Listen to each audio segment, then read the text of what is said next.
From the high desert and the great American Southwest, exclusively on Sirius XM Radio, this is Dark Matter with your host, Art Bell. Now, here's Art.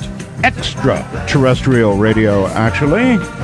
Broadcast from my home in Pahrump, Nevada, immediately adjacent to Area 51.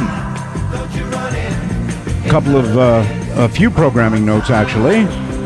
If you want to follow me, I'm ArtBell51 on Twitter. And I go there and make announcements every now and then. That's ArtBell51 on Twitter. Email me. Probably the best email to use is artbell@artbell.com. How's that? artbell@artbell.com. It will reach me. Trust me. Now, I was told that this program now reaches Canadian listeners. Okay, we're going to find out about that right now. I have just left 3 phone lines open, and I would like them filled with 3 tasty Canadians. That's what we used to call Canadians, tasty Canadians. Anyway, if you're in Canada, you can help us confirm that that you're really there, that you really can call by calling. So call right now if you're in Canada. Only if you're in Canada, call 1-855-732-5836 and call now. Or 1-855-REAL-UFO. That's 1-855-REAL-UFO. Only from Canada. So we're going to find out if we've really got Canada there. Now, updating on a few things. The weekend schedule. Here's what's going to happen, I am told. And they told me this. Over the next, and by the way, you can screen those Canadians. Make sure they're really Canadians before you put them on hold, because I'm going to talk to them. So make sure they're Canadians. The weekend.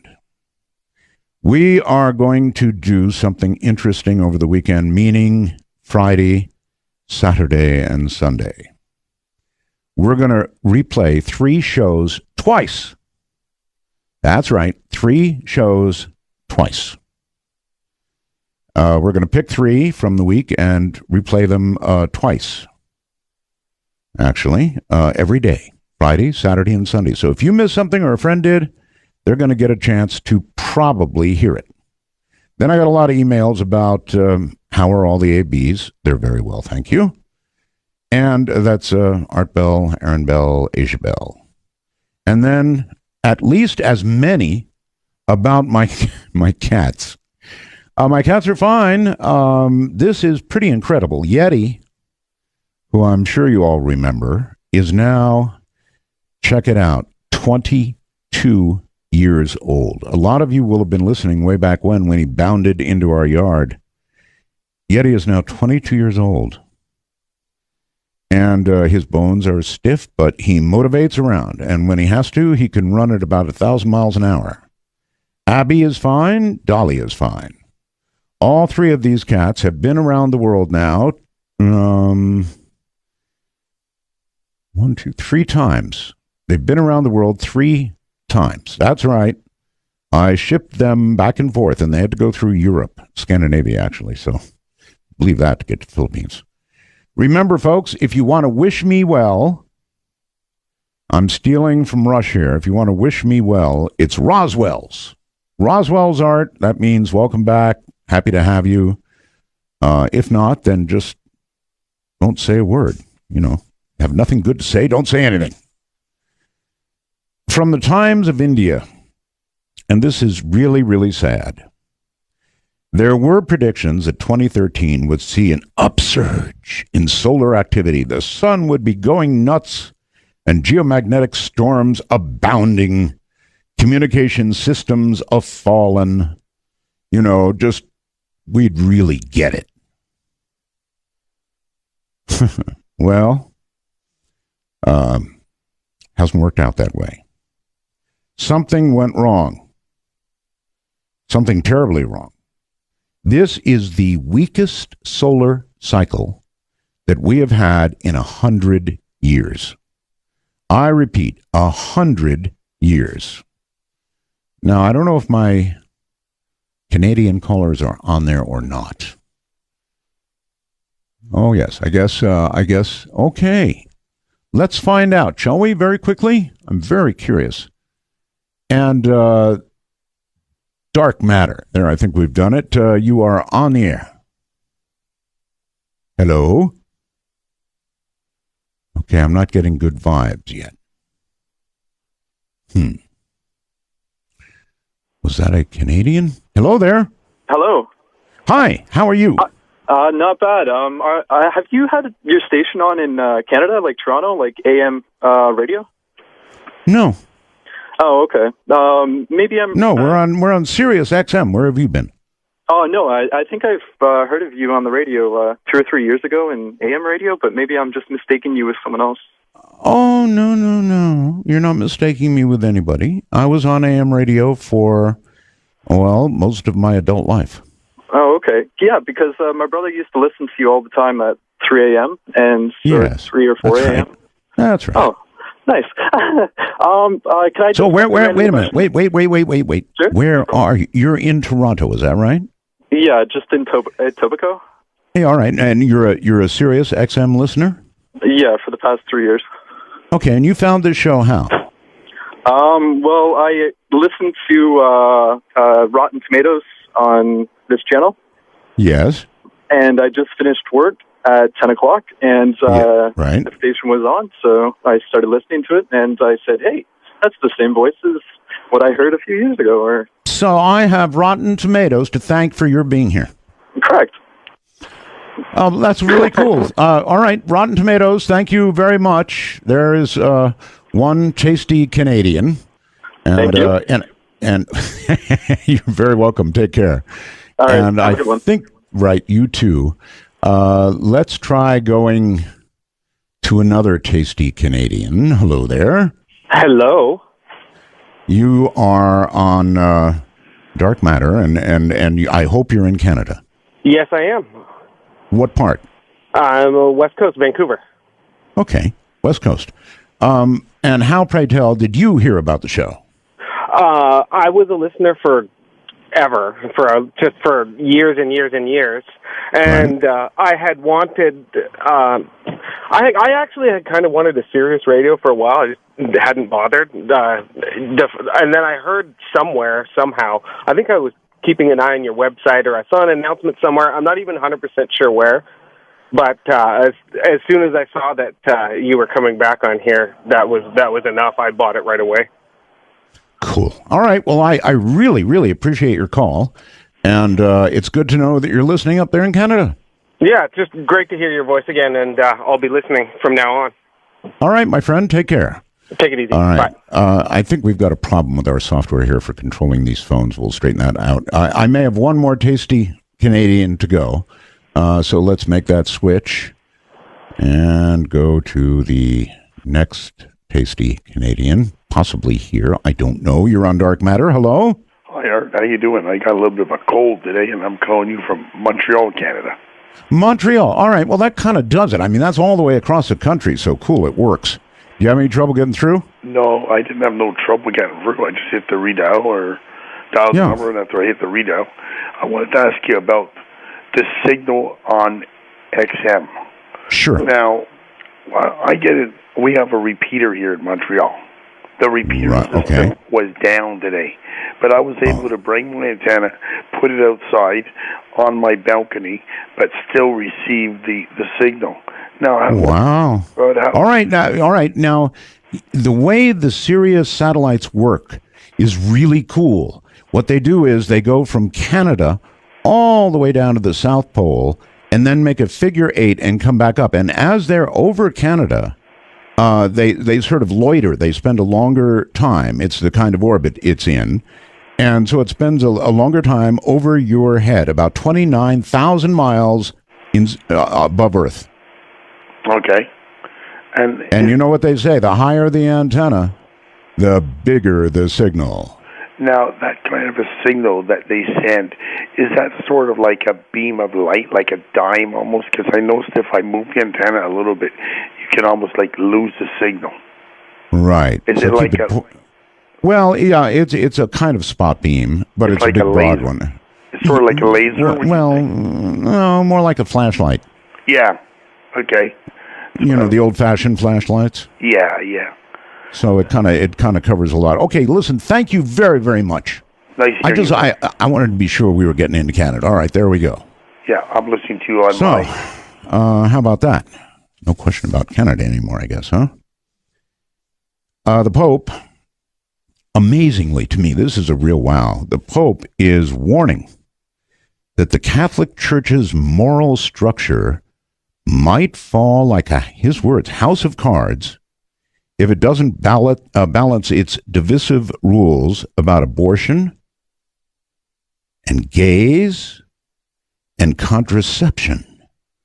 My goodness gracious, what kind of Pope is this? He's really going for change. Now, I'm married to a Catholic, as you know, and these are indeed serious matters to so many Catholics, certainly here in the U.S. That's really big news. This Pope is going to make big changes. Okay, you can stop calling in Canada. I see the morning. It's okay. We've got it covered apparently, but you'll be welcome to the show. Mexico has trouble. The horror there. Storm after storm, and now dirt and rock come tumbling down a hillside. There's 97 dead. They're really going through it in Mexico. In Syria, they're moving around chemical weapons like a little shell game. Meanwhile, Al-Qaeda militants seized a town near the Turkish border on Thursday after expelling Western-backed rebels from the area, demonstrating the growing power of jihadis. Great. Just absolutely great. Al-Qaeda militants take a town near the Turkish border. Just perfect. All right. Blew away too much time. Richard C. Hoagland is coming up in a moment. My old friend Richard. Richard C. Hoagland is a former NASA consultant and former science advisor to Walter Cronkite and CBS News, all during the epic Apollo missions to the moon. That must have been so cool. He's author of 2 best-selling books on his 40 years of intensive research into the possibility of a former ancient solar system-wide high-tech civilization. The Monuments of Mars, A City on the Edge of Forever, and with Mike Barra, Dark Mission, The Secret History of NASA. Hoagland is currently principal investigator of the not-for-profit Space Research and Public Policy Organization, the Enterprise Mission. It's been a long time. Coming up in a moment, Richard C. Can you see it now? Hoagland. All right, time for Richard C. Hoagland. Speaking of heartaches, here he is from New Mexico. Richard, man, it's been a long time since I've heard your voice. Sidonias, Art. Sidonias. Sidonias. Well, we don't do UFOs, so it has to be Sidonia. Yeah, now I know why Rush did what he did. It saves so much time. Oh, it really does. And redundancy. Your phone, Richard, I'm hearing noise and weirdness on your phone line. Shouldn't be. Well, there is. Not on my end. Yeah, it's kind of it's down a little bit. It's a little bit better. It's kind of a weird noise. That's weird because we had the phone coming out here a couple of days ago checking everything just to make sure. Oh, that would have done it. There's like a tone and then some noise and a tone and some noise. That's bizarre. It's probably them. Them. Them. All right. Well, one of the breaks. We'll see what we can do about it. All right. Look, this is going to be a fun night. I know it is. I'm looking at your first image, and we're going to argue about that. Okay. And that's what, 1967? 1967, unmanned surveyor spacecraft on the moon after sunset. Yeah, I know, but shattered lunar dome? Well, think of this. You've got a TV camera. This is an old-style Vidicon TV camera, which is insensitive as hell. I don't know whether you ever were in a TV studio back then, but they were the best we had, and they were terrible compared to what we have now, CCDs and all that. I'm buying it so far, sure. Okay, and the idea was to, after sunset on the moon, which has no air, no atmosphere, to look toward the horizon when the sun got like about 1 solar diameter below the horizon, which takes like an hour or so because the moon rotates really slowly, like, once every 30 days. Right. So then they started taking pictures. And what they noticed immediately on several of the surveyor missions, not all of them, because they landed at different places on the moon, but at many of them, was they had this incredible, what they called, beaded set of glows, horizon glow, along the western horizon. And it was very bright and completely unexpected, should not have existed, because in a vacuum, when you cut the sun off, it should be like, cutting off with a sharp knife. One moment you're in daylight, and the next moment you're in pitch darkness. Okay, so that I understand, this is a lunar sunset, basically, right? Or after sunset? After lunar sunset. Okay. All right, got it. Like a half hour to an hour. Right. And above the brilliant beading along the horizon, and you see those little jagged, dark things sticking up? Sure. Those are rock shadows. The horizon here is around 2 miles away, because you're on the moon is smaller than the Earth. On the Earth, the horizon is roughly 30 miles away. If you're 6 foot high, and the lunar camera was on surveyor at about a 6 foot elevation, human size. And then above that brilliant beading was all this light. Now, they had expected, if they took time exposures, because these cameras actually could take a time exposure, and they could record stars down to about 6th magnitude, which is about the dimmest star that a human eye can see in a good dark place like a desert or on the ocean. I can see stars in the shot. Yeah, sure. The bright one over on the right is, I think, Antares. All right, look, I better stop. I better tell everybody, look, what we're talking about is on artbell.com. So everybody listen, if you want to follow along, you really have to go to the website, www.artbell.com. And Keith, on the right-hand side, has put a thing called 919 Hoagland Images for Tonight, making it really easy. Just click on that. Okay. And that will take you to we're going to go through these by the series of photographs. All right, this is taken by Surveyor 6, first one, November of 67. Yep. And my question, Richard, just to cut to the chase here, you're not trying to tell us that there's really a shattered lunar dome that we're looking at, are you? Of course I am. Why would I not be telling you that? That's the truth. Okay, fine. Okay. Why would there be a dome on the moon? Well, because you're on a place where there's no air. If you ever had people, and they were kind of like us, needed oxygen, needed pressure and all that, you have to have something to contain the atmosphere. I've got that. But, excuse me, but this is a camera that would, to take this picture, would almost have to be inside the dome, right? No. Why? Well, because it looks like it's covering it, sort of. Well, hang on. If you're let's assume a hypothetical model. Or am I looking at the edge of the outer edge of the dome? Exactly. If you're outside, you're looking in. Okay, fine. And if you're inside the shadow dome, you're looking out. The key thing is it's a wall of geometric glass.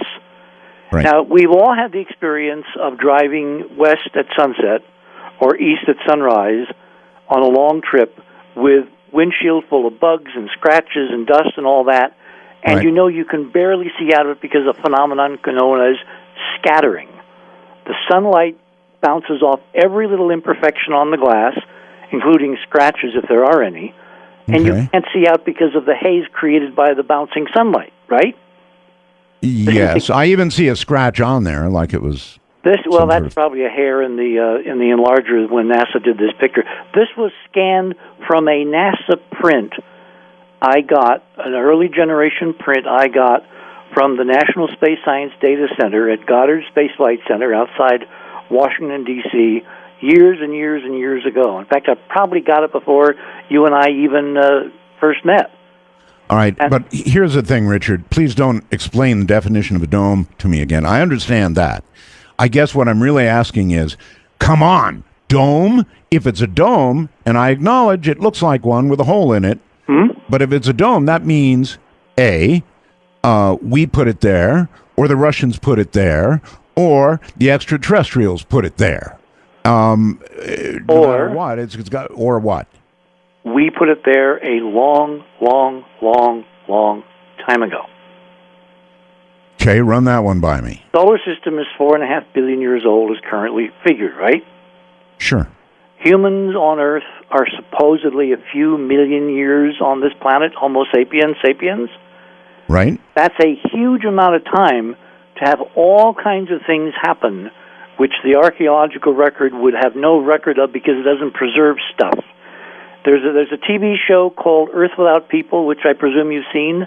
Oh, yes. Very good. And they show how incredibly rapidly, like in a couple of centuries, everything we think of as amazing is gone.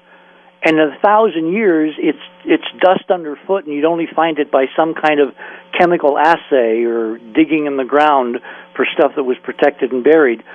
The difference is on the moon, where there's no air, no oxygen, no rusting, no degradation, and the only erosion is from micrometeorites. Structures. Okay, but Richard, you're saying, just to be clear, that this was a prior civilization that got wiped out by whatever means that had attained space travel from Earth. Earthlings put it there, and that's what we're seeing. Yes? Maybe. It's one of the possibilities. The other possibility is it's genuine ETs, meaning someone from some other star system, or genuine aliens, because the definitions, you got to really get your definitions down. To me, an extraterrestrial is anybody who lives not on Earth. Extraterrestrial. Sure. Aliens are extraterrestrials who don't have our DNA. So if you have human beings who live some other place than Earth, they're relatives, they're kin, they're ETs, but they're not aliens. You follow? Absolutely. And from this data, remember, this is official NASA data. All we did was to scan it into the computer from a print I got from one of my sources at Goddard years ago. Paper trail, absolutely unquestionably from NASA. And when we scanned it and simply amped the contrast and the brightness, bingo, this amazing geometry pops out above the horizon, above where there should be nothing at all. Right. You should see nothing but a few stars. I have a question. Obviously, it's been a long time since back in 1967, right? And at some point, NASA had to have explained what it is that we're seeing in this photograph. I want to know what they say. Okay, NASA says, and it's actually in the caption, the brilliant beating along the horizon, they are attributing to electrostatically suspended dust a few inches above the lunar surface due to the electric fields between the daylight side and the nighttime on what's called the terminator, which moves westward at several miles per hour because of the slow rotation rate of the moon. And the hole? Well, what they don't explain, because they can't, is all that exquisite geometric stuff rising miles above that horizon. If you do the geometry, if you actually work out the trigonometry, those things are beyond the horizon by many, many miles. Well, are we looking at things that really are out there at the horizon, or are we looking at part of the so-called dome? Well, no. When I say dome, you got to think big. Oh, yeah, I know. Lunar domes on the moon are not like the little tiny things at McMurdo Sound at the Antarctic, a few hundred feet across. These things, if they're real, and our data over the last few decades says they're there, are maybe hundreds of miles across. In fact, one of the models is that the lunar maria, those dark, patches on the side of the moon we can see from the Earth, the so-called man in the moon. Each of those roughly circular dark areas, like the Surveyor 6 landed in the middle one called Sinus Medi, which is the dark splotch right in the center of the moon when you look at the full moon. By the way, I'm looking at the gibbous moon rising over the Sandia Mountains here in New Mexico. It's really gorgeous. You know, nighttime in the desert, moonlight. Sure. Oh, I know. Anyway, so if you got a window, look out with a telescope, and you'll see right in the middle of that brilliant circle, the moon, lit by the sun behind you, this dark little splotch called Sinus Medi, the middle bay in Latin, and that whole bay may have been the dome. Surveyor 6 landed fortuitously, or maybe NASA knew something, not too far from one of the edges of that dome. You're seeing a tiny, tiny, tiny portion of a huge, ancient, shattered glass structure. I got to emphasize the shattered, because what you see there is not a uniform structure. It's got all kinds of holes and ragged places, and it's been beaten to hell in a handbag. Okay, all right, question. If it is a shattered dome, then I can understand how our telescopes would not see a dome made of glass. It's glass, so you're not going to see it. Exactly. But wait a minute. Once a dome shatters, then you have glass at every angle under the sun or in front of the sun. So if it was really shattered, shouldn't we be seeing it with telescopes from Earth, as shattered pieces reflecting every now and then? Well, depending upon the rate of the turnover of the regolith on the moon, the basic lunar dirt, yes, it would quickly meld into the background because you're looking straight down. Remember, from the Earth, you're looking like down through the roof, through the top, the zenith. The pieces on the ground would quickly be mangled and by meteors turned into the dirt and soil. And so very quickly, relatively speaking in space, a few thousand years, it would be indistinguishable. Now, what's really interesting is that when the astronauts who landed years after, 2 years after this photo was taken, was the roughly the Apollo 11 mission, and 2 years almost to the day after this picture was taken was the Apollo 12 mission with Alan Bean and Pete Conrad on Apollo 12, not far from where this thing is. And they brought back rock samples, right? The proportion of shattered glass in the lunar surface regolith is an extraordinary 20, 30, 40% by actual measurement in the lab here on Earth from the lunar samples. Lunar glass occupied a huge fraction of the materials the astronauts brought back. Okay. Now, it's been attributed to volcanic eruption somewhere at an ancient time, or more likely meteor bombardment, but the surface of the moon is basically like the surface of the Earth, the rocky surface. It's silicon dioxide. It's like sand, which is what we make glass out of. Right, that's glass, and now I'm getting an echo for some reason. Richard, are you, like in the high 90 percentile range, sure that that's what this is a dome? Well, science is always about corroboration, right? Give me a percentage of sureness. Oh, I'm up in the high 90s, yes. High 90s? Yeah, this is not the only data we got. We've got data from unmanned missions. We've got the data from the manned missions. We have data from the U.S. space program. We've got data from the Russian program.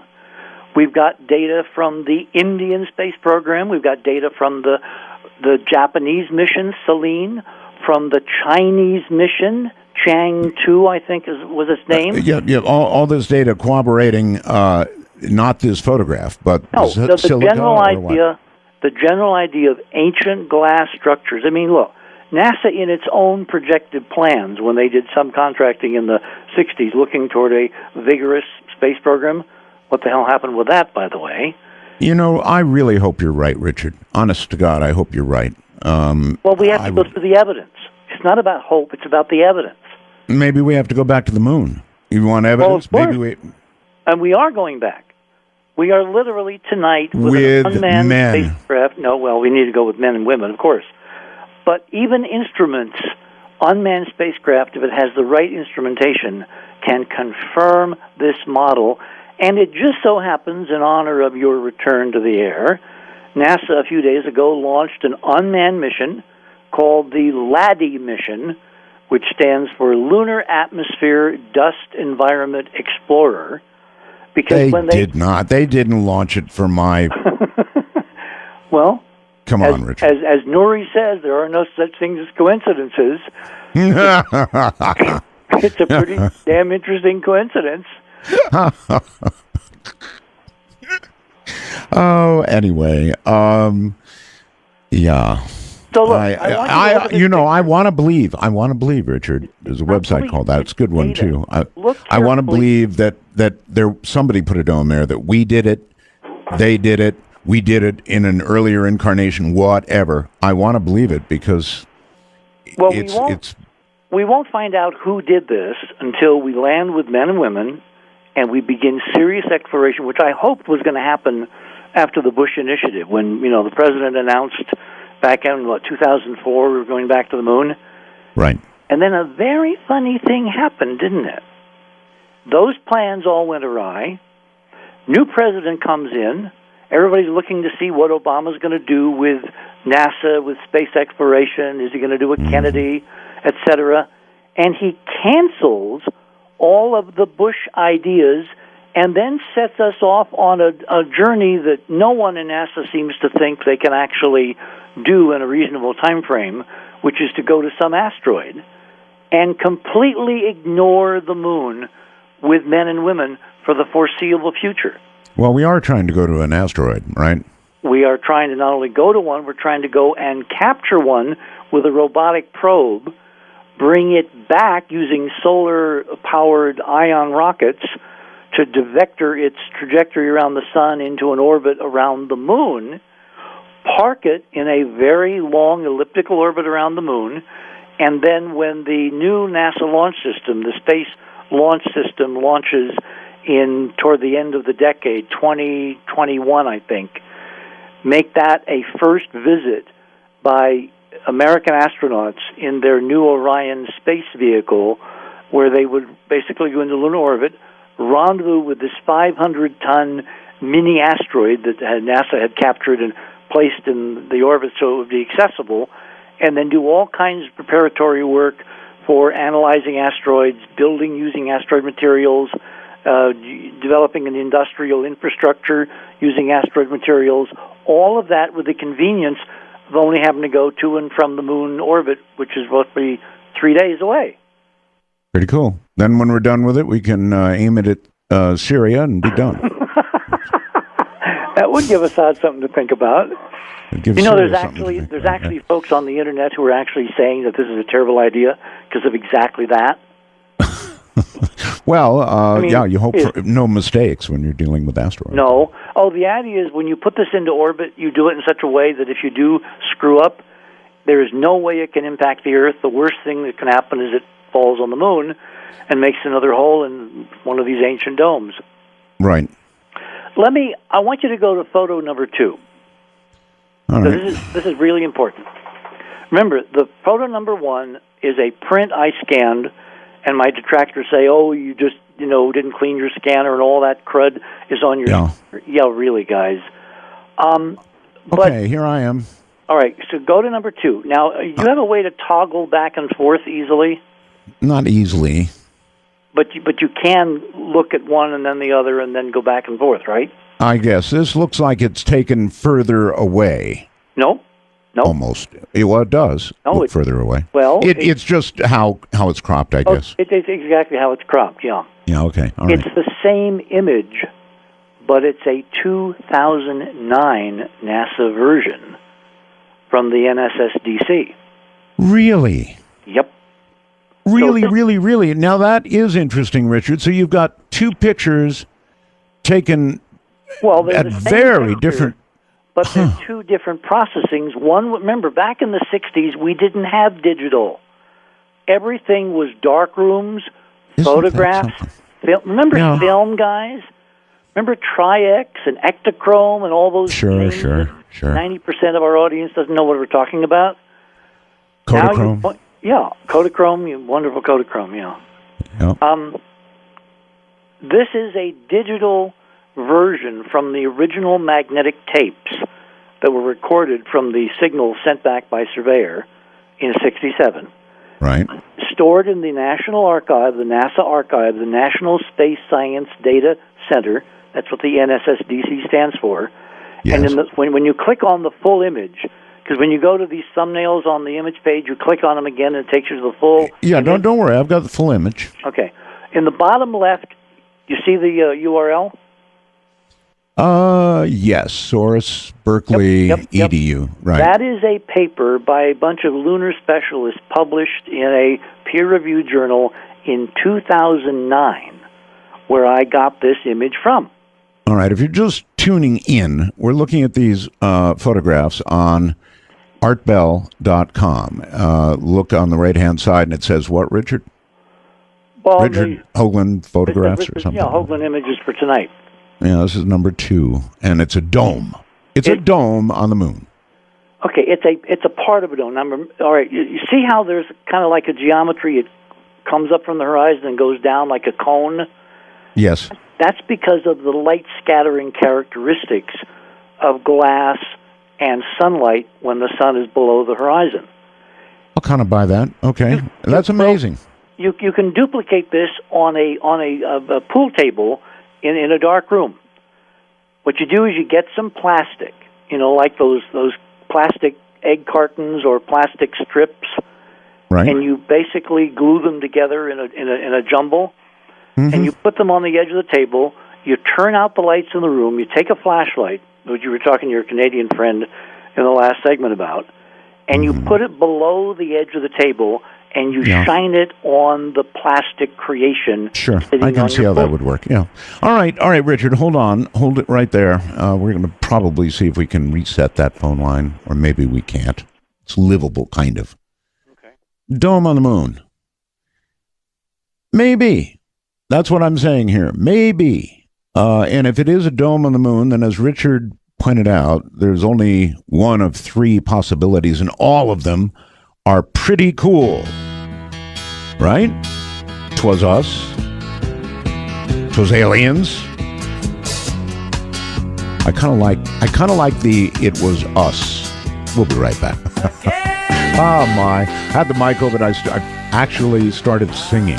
I do that with my number music, and I think I got the first little tiny syllable out and realized, oh no. Welcome back to Dark Matter, everybody. I'm Art Bell. My guest is Richard C. Hoagland. And here is somebody who says, Art, I have absolutely no idea what Richard is talking about. I'm not following this dome on the moon thing. No idea. All right, well, look, it's up to you, but what we're talking about is at artbell.com, my website. So go there, artbell.com. Look for the photographs. We're now on the second photograph, which is photograph number 2 of a dome on the moon. Now, this would have to be a dome that either we put there, I'll get back to that in a moment, or the Russians put there, or E.T. put there. One of the 3. If it was us, then it would have been an earlier civilization. And you have to admit, that's certainly a possibility, that it was an earlier civilization. After all, it is our moon. Why would somebody want to build a condo on somebody else's moon? So I'm going for the "it was us a long time ago" idea at best, Richard. Hello, Richard. Yeah, I'm right here. Sorry. Okay. Yeah, I said I'm going for the "it was us a long time ago" at best and it's not, idea. It's not current us or the Russians for a simple reason. It's all in shattered ruins. It's incredibly old. Given that nothing happens on the moon except under very long time scales, basically micrometeorite erosion, that's it. Right. There's no earthquakes, there's no atmosphere, there's no hurricanes, no storms, no nothing except micrometeorite abrasion. And big and small rocks occasionally falling from the sky. All the shattered holes and disorganized stuff you see is because it's really been battered to hell. We can say hell on Sirius now, right? Oh, yes. So now I want you on this second picture. Look on the left. Do you see those faint linear lines of light, almost like a staircase, going from the horizon up toward the top left, toward the... Not so much, no. Oh, really? Okay. Well, look closely. They're there. I see stars. Is it to the right of the stars, toward the light, or to the left of the stars? No, it's to the left of the peak brightness, above the beads, above where it says surveyor internal light reflections, above the horizon. On the left, horizontal lines paralleling the horizon. Well, yeah, of course, I've seen those in both photographs. Yeah, exactly. I thought I was looking for something new. No. Okay, fine. What about them? The solar corona doesn't give you geometry. It doesn't give you staircases made of glass stepping up into the sky, into infinity. Okay. So the hallmark of intelligence anywhere in the universe, this comes from my old friend Carl Sagan, who said when he wrote, Cosmos, the first sign of intelligent life on Earth is in the geometric regularity of its constructions. Okay. So that's your rule of thumb. If you look at any planetary surface on any NASA image, either from the surface, from orbit, through the Hubble telescope, spacecraft going past any other place, even on other stars when we ever get there, which at this rate we're not going to, the only way you know if it's a dead civilization that they used to be there is by looking at their geometric constructions. So when you see geometry, and the key thing here is these two pictures are separated by 30-some years, the two versions of the same shot. That is amazing. And it's in an official NASA publication of the results of study of the surveyor data building toward this current unmanned mission, which is en route to the moon tonight, even as we speak. Yeah, okay. All right, Richard, let's say what you're telling me... But there's more data. All right, hold the data. Okay. Let's say that what you're telling me becomes confirmed, that we send either a manned or unmanned mission to the moon, and we actually confirm that this was, and what's left of it is, a dome that was on the moon. What effect do you think that would have on the world? Yeah, you want to cut to the chase. What the hell does it mean? See, no, I know. I want to... Well, because a lot of these people in the audience, they think I'm nuts. I know. Because they haven't seen enough data yet. All right, but Richard, I want to cut to it. The implication is either we're not alone, because if there's structures built by somebody not from Earth, right next door on the moon... Yes, to paraphrase, that's very serious, very, very serious. The implications of it have religious implications. It would disrupt all kinds of paradigms. People would get quite upset because they would be speculating. Was it them? Was it us and an earlier civilization? No matter what the answer is, it's really big. It's huge. It's a game changer. It changes everything. I would agree with that. If it's aliens, it means the human race as a species that evolved on this planet is not alone in the Milky Way galaxy, let alone the billions of galaxies you can see on those Hubble Deep Field photographs. And that means there's company out there. If there's company out there, it means they obviously were able to travel. Because the model we're discussing is aliens came to the solar system, picked the moon to build amazing things on, left for some reason, died, became extinct. Their stuff is now in ruins. Maybe the hole in their dome, Richard. Well, if you don't keep things up, things happen. When rocks come if you got a hole, everybody knows you're on the moon. You get a hole in the dome, you go and you die. No, not if it's a small hole and the dome is huge. It's about a volume thing. It would take years for air to leak out of any normal-sized holes on a volume of this scale. Trying to be humorous. So you got plenty of time to get the robots up there and fix it. Mm-hmm. The key thing is, I want you to go now to image number 3. Happily. I'm going to be relentless about this because science is about data. I am sick to death of my stupid critics saying I'm nuts because they won't look at the data. It's like the cardinals who wouldn't look through Galileo's telescope, and they said he was nuts and violating God. Well, if you don't look at the evidence, you can't accuse someone of being whatever. So go to number 3. Oh, sure you can. It's the internet, Richard. You can accuse anybody of anything. Not in 1610. All right. Well, anyway. Go to 3. I'm there. Okay. Zoom in. Remarkable similarity of ruins at Apollo 12 and 14 landing sites. Now, you see the black and white shot? Yes, I do. Overexposed? Yes, it is. Yeah. That's the lunar module Intrepid that Conrad and Bean landed on the moon in November of 69, 2 years after the Surveyor shot.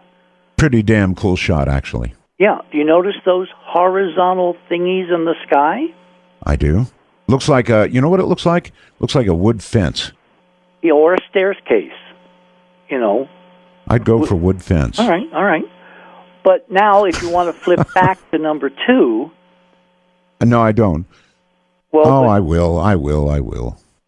Yeah, okay. If I'd had a little more time, I would have prepped these side-by-side comparisons, but Keith is already... All right, I'm back to 2. Look on the left at the same kind of geometry. I don't see a wood fence. Well, it's dimmer because we didn't brighten it overly exposed. Okay. Sorry. It's the vertical, horizontal layering. Okay. I really don't see that, Richard. I'm sorry. Oh, you don't see the comparison? That's interesting. No, I don't. In shot 3, I clearly see a wood fence. In some disrepair, but a wood fence. Okay. Now, the source material for number 3, the black and white shot, is a frame from a movie that NASA put out called Pinpoint for Science. Back in those days, remember, this is the day when I was with Cronkite and we were all over NASA like, right on the floor. Yes. And they were so eager to get their results out to keep people interested in the moon project. That they released them very quickly. Oh, they would bang these things out within days. Right. So they made what's called a SP film. So it is your position, Richard, that because they released them so quickly, they didn't have time to change them and eliminate any possible reference to something artificial that was there. Because it wasn't in their conception. All the honest guys in NASA had no idea this stuff was there.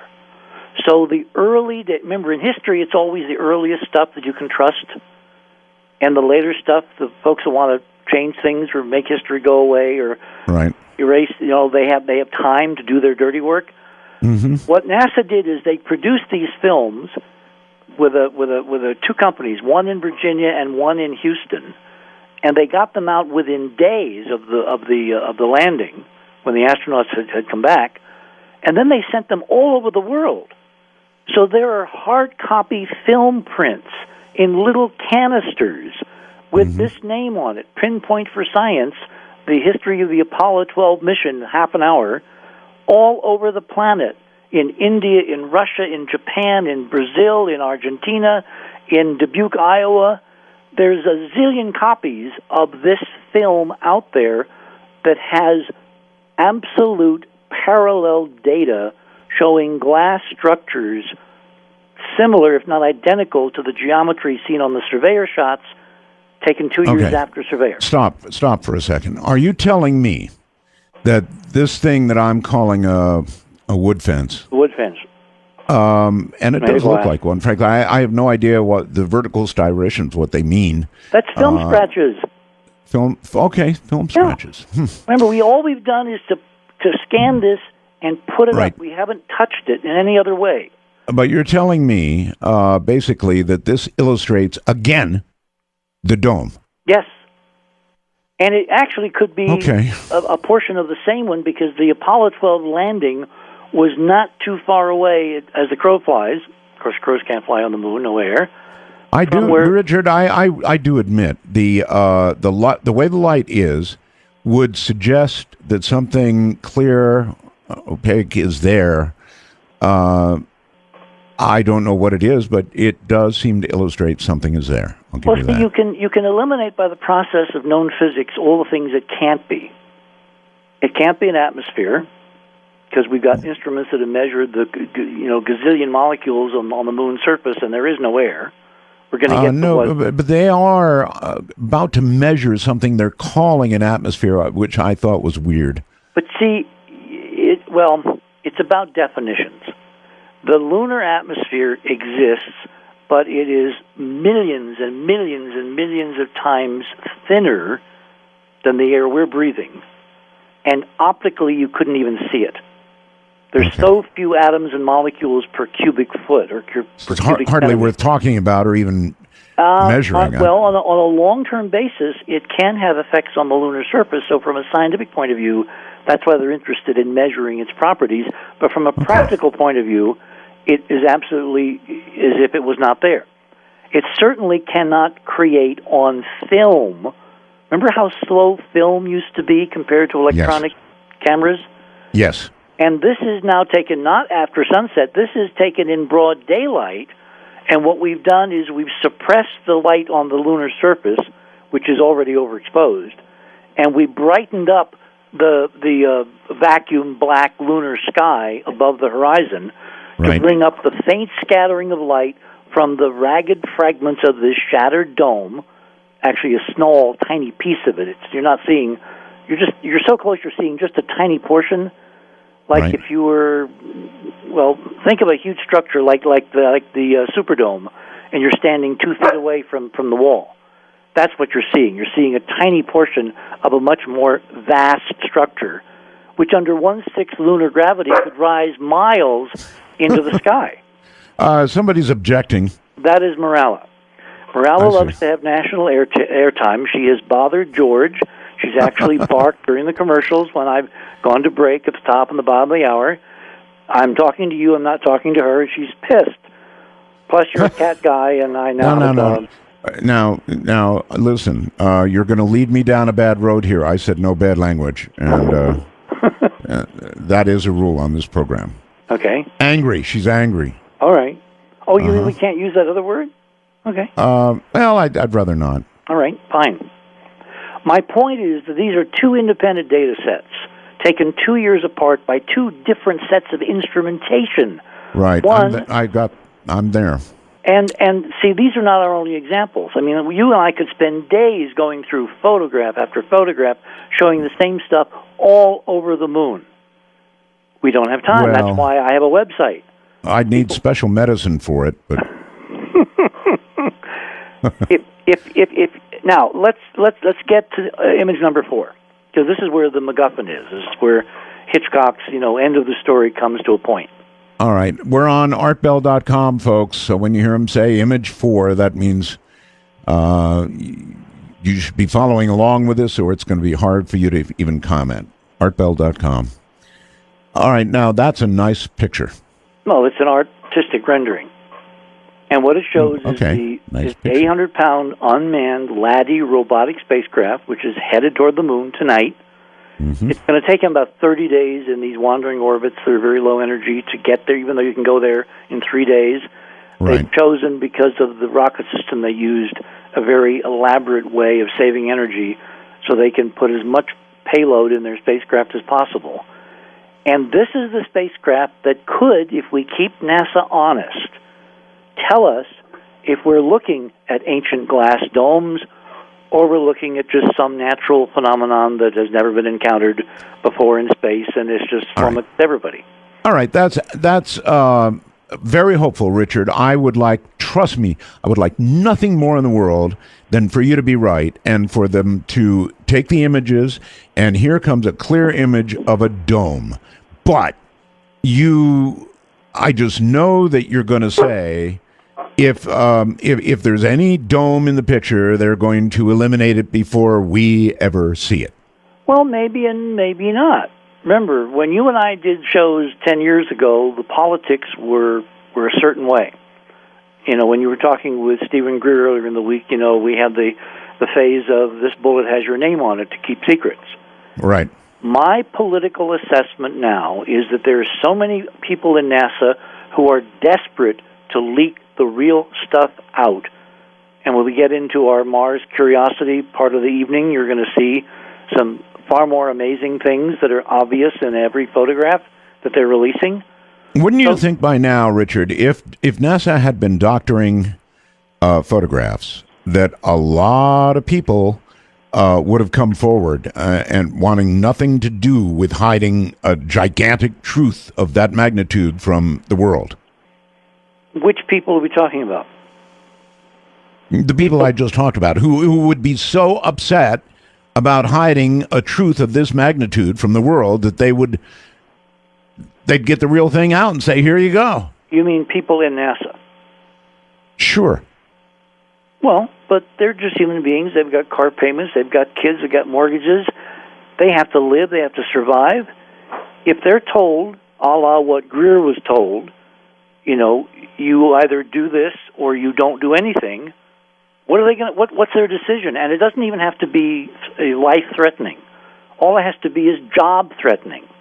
All there has to be is a few Snowdens in NASA. But they have to be able to get the evidence out. You understand? If the evidence that I do, Snowden, yes. If Snowden hadn't carefully stashed away on all those thumb drives these documents, these papers, would anybody be paying attention to a guy named Snowden? If he just came out and said there's this stuff going on? No, and I'm saying if there was a Snowden within NASA, he'd pack away on microfilm or whatever he had to pack it away in, the real photographs, and get them to us. Well, there's evidence that way back when, 30-some years ago, when NASA was preparing some of these films, if you know how film is prepared, where you basically splice different segments together, and you had to physically splice it, you had to make what's called internegatives and all that. Yes, yes. Somebody actually did stash interesting information between the splices on some of these films. And the reason I know that is back when I started doing this work which was 20-some years? I had a guy, an expert Hollywood guy, who was a technician who worked in the major film industry north of Los Angeles, and he was an inventor. He was a brilliant engineering genius, and he had created kind of the next generation of the moviola. You're familiar with moviolas, right? Yes. Mm-hmm. Which was this gadget that used to spool film That's through. Right. Right. Now, well, this was a step up above because it had what was called a floating point stage or film gate, which means you could look at film and not put scratches on it. So you could run it back and forth, and you could edit it and chop it into pieces and splice it together, but you wouldn't put scratches, which is the bane of all film editors. Mm-hmm. His own that was then. This is now. Now we've got high resolution digital photography. Yeah, and we've also got electronic guys at the NSA who are snooping on everybody doing everything. And if you don't think everybody who has access to data like this has server numbers to where anybody logging on for access is logged, anybody sticking a thumb drive in, I mean, we're not just talking now about millions of pages of text. We're talking about a relatively small number of images that are in electronic, trackable form, so anybody trying to do a Snowden on us would get caught. Certainly, everything's being monitored. I know that's true now. So you're saying, look, it makes it all that much easier for them to be in absolute total control of what we see. Well, look, I've said this on the air before, both with you and many other people. We have a space situation where you have one agency which controls the spacecraft, controls the rockets, controls the launch pads, controls the downlink facilities, the big radio antennas, controls the instruments, controls the scientists, controls the public relations. They own the system end to end to end. There's no independent way you and I can go to the moon tonight, take a picture, and come back and say, gee, look at that. Mm-hmm. Right? Yes, and they're now, sort of connected to folks, they're certainly connected to government, Richard. So in every possible way, there are no independent moon missions yet. Okay, all right. And if there are, if the politics are still where we're not supposed to know any of the stuff is out there, I would bet you dollars to Navy beans that when the first private lunar mission leaves, unless it is sanctioned by the powers that be, it will have a mysterious, sad accident, and it will be attributed to, oh, they're just a bunch of amateurs, they don't know what they're doing, engineering is hard, space is hard, and no one will ever question. Okay, if this gorgeous spacecraft that I'm looking at goes and takes pictures of the dome area, and they're good and they're clear and they're high res, and you get them back and there's no hint of a dome or even dome pieces there, and it hasn't been messed with, will you be satisfied that there's not a dome there? Well, first of all, there's a slight error in your statement. That's not what they're planning to do. They're not going to look at the dome area. They do not have cameras. They don't have cameras. They have not. We think there are cameras on board that they're sneaking to the moon, but they're not telling anybody. Oh, my. And I've documented this, and let me go through the story, and then you can pick it apart if you want. This spacecraft, when you go to the official websites, either the European Space Agency or the NASA Space Agency websites, and you type in Google LADEE, LADEE mission, you'll get a whole bunch of links. When you look through the instruments, there's only 3 instruments on this 800-pound spacecraft. And they are what? And they're all non-visual, non-photographic. There's what's called a UVS telescope, ultraviolet visual telescope, designed to look at spectra and at photometry, which is how brightness levels change on a squiggly graph. All right, would that see the dome? Of course, because it's looking. Well, you're looking at these pictures, you're looking at light scattering. But if you don't have a picture for Art Bell to look at, and you publish a set of squiggly lines, are you going to know it's a damn dome? Well, no, but if NASA comes back and says it's a dome, they won't. That's the huge sociological things in this culture, which we have time to get into later in the evening. They have been publishing official images from Mars from Curiosity, and we'll get to that in a couple of minutes, of artifacts all over the Martian surface of Gale Crater. Mm-hmm. And because they don't hold a press conference and say, that's an artificial piece of junk left by some prior civilization, nobody looking at the picture wants to say what it is, except us. And who's going to believe us? Because we're not official. We have a culture where unless the president comes out and tells everybody what reality is, nobody independently wants to make a judgment. All right, Richard, hold it there. We're going to take a short break. Domes. I've been saying this for the last few days because I think it goes over well. Trust me on this. This is such a cool idea. Do you have an FM transmitter? Probably not. I'm suggesting you get one, and I've got one for you to get. Now, this transmitter will transmit anything you want.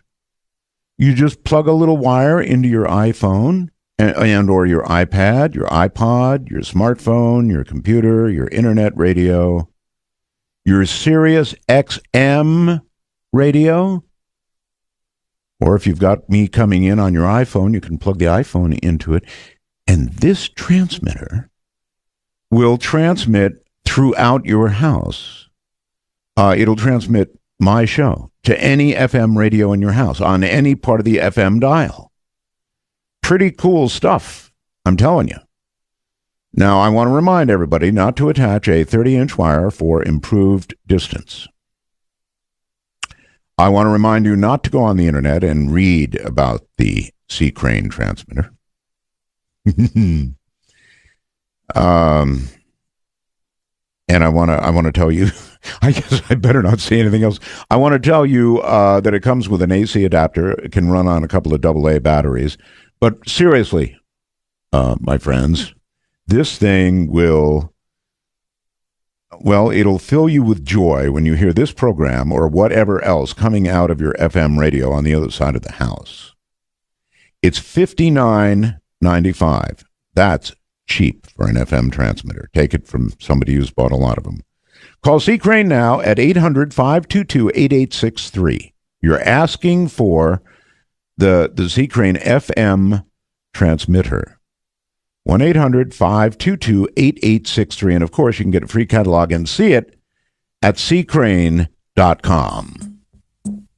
So, I'm contemplating domes on the moon. And you should be, too.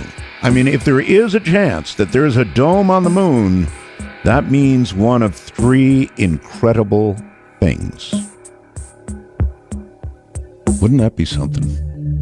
Somebody else built it, or even if it was us a long time ago. Don't think it was the Russians. But a prior civilization? Yeah, baby. We'll be right back. Listen, somebody on the wormhole said, Richard's getting angry. No, he's not. Richard's not getting angry. We're just having a heated discussion. We do that all the time. We've been doing that for years. I don't always see the same things that Richard does. But you know what I would like to discuss, Richard, is, the implications of what you're saying. If it's true, I mean, if it's true, then it's the story of our lifetimes, of all lifetimes to date. It's that big. And it's important for it to be proven either true or not true. And I do agree with that. The only way you do that is with evidence, scientific evidence. All right, I want to go back in time a little bit, Richard. You maintained early, and you and I argued to death about it, about the face on Mars, right? Mm-hmm. Okay, the face on Mars. What is your position now on the face on Mars? Well, do you want to leave the moon yet? Because I wanted to get to just for a moment. We'll come back to the moon. Well, the face on Mars is real. There's an ancient city around it.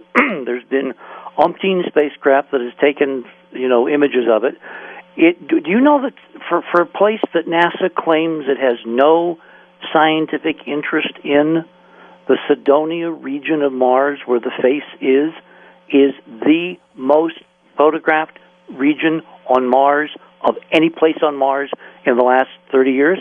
And that's probably thanks to you. Well, no. It's thanks to NASA people inside really wanting to know and lying through their teeth to everybody else. But the data says they are really interested despite what they say. If it's just a pile of rocks, why do you spend billions of dollars over 30 years from the 70s taking pictures of a place that means nothing? Well, Richard, what if the people at NASA were genuinely going, okay, maybe it's a face. Let's find out. That's exactly my assessment. Okay. Where I part company is when they tell the public nothing there, move along, and privately they're interested up to their eyeballs in what I've been proposing for the last couple of decades. Now, how do you know that?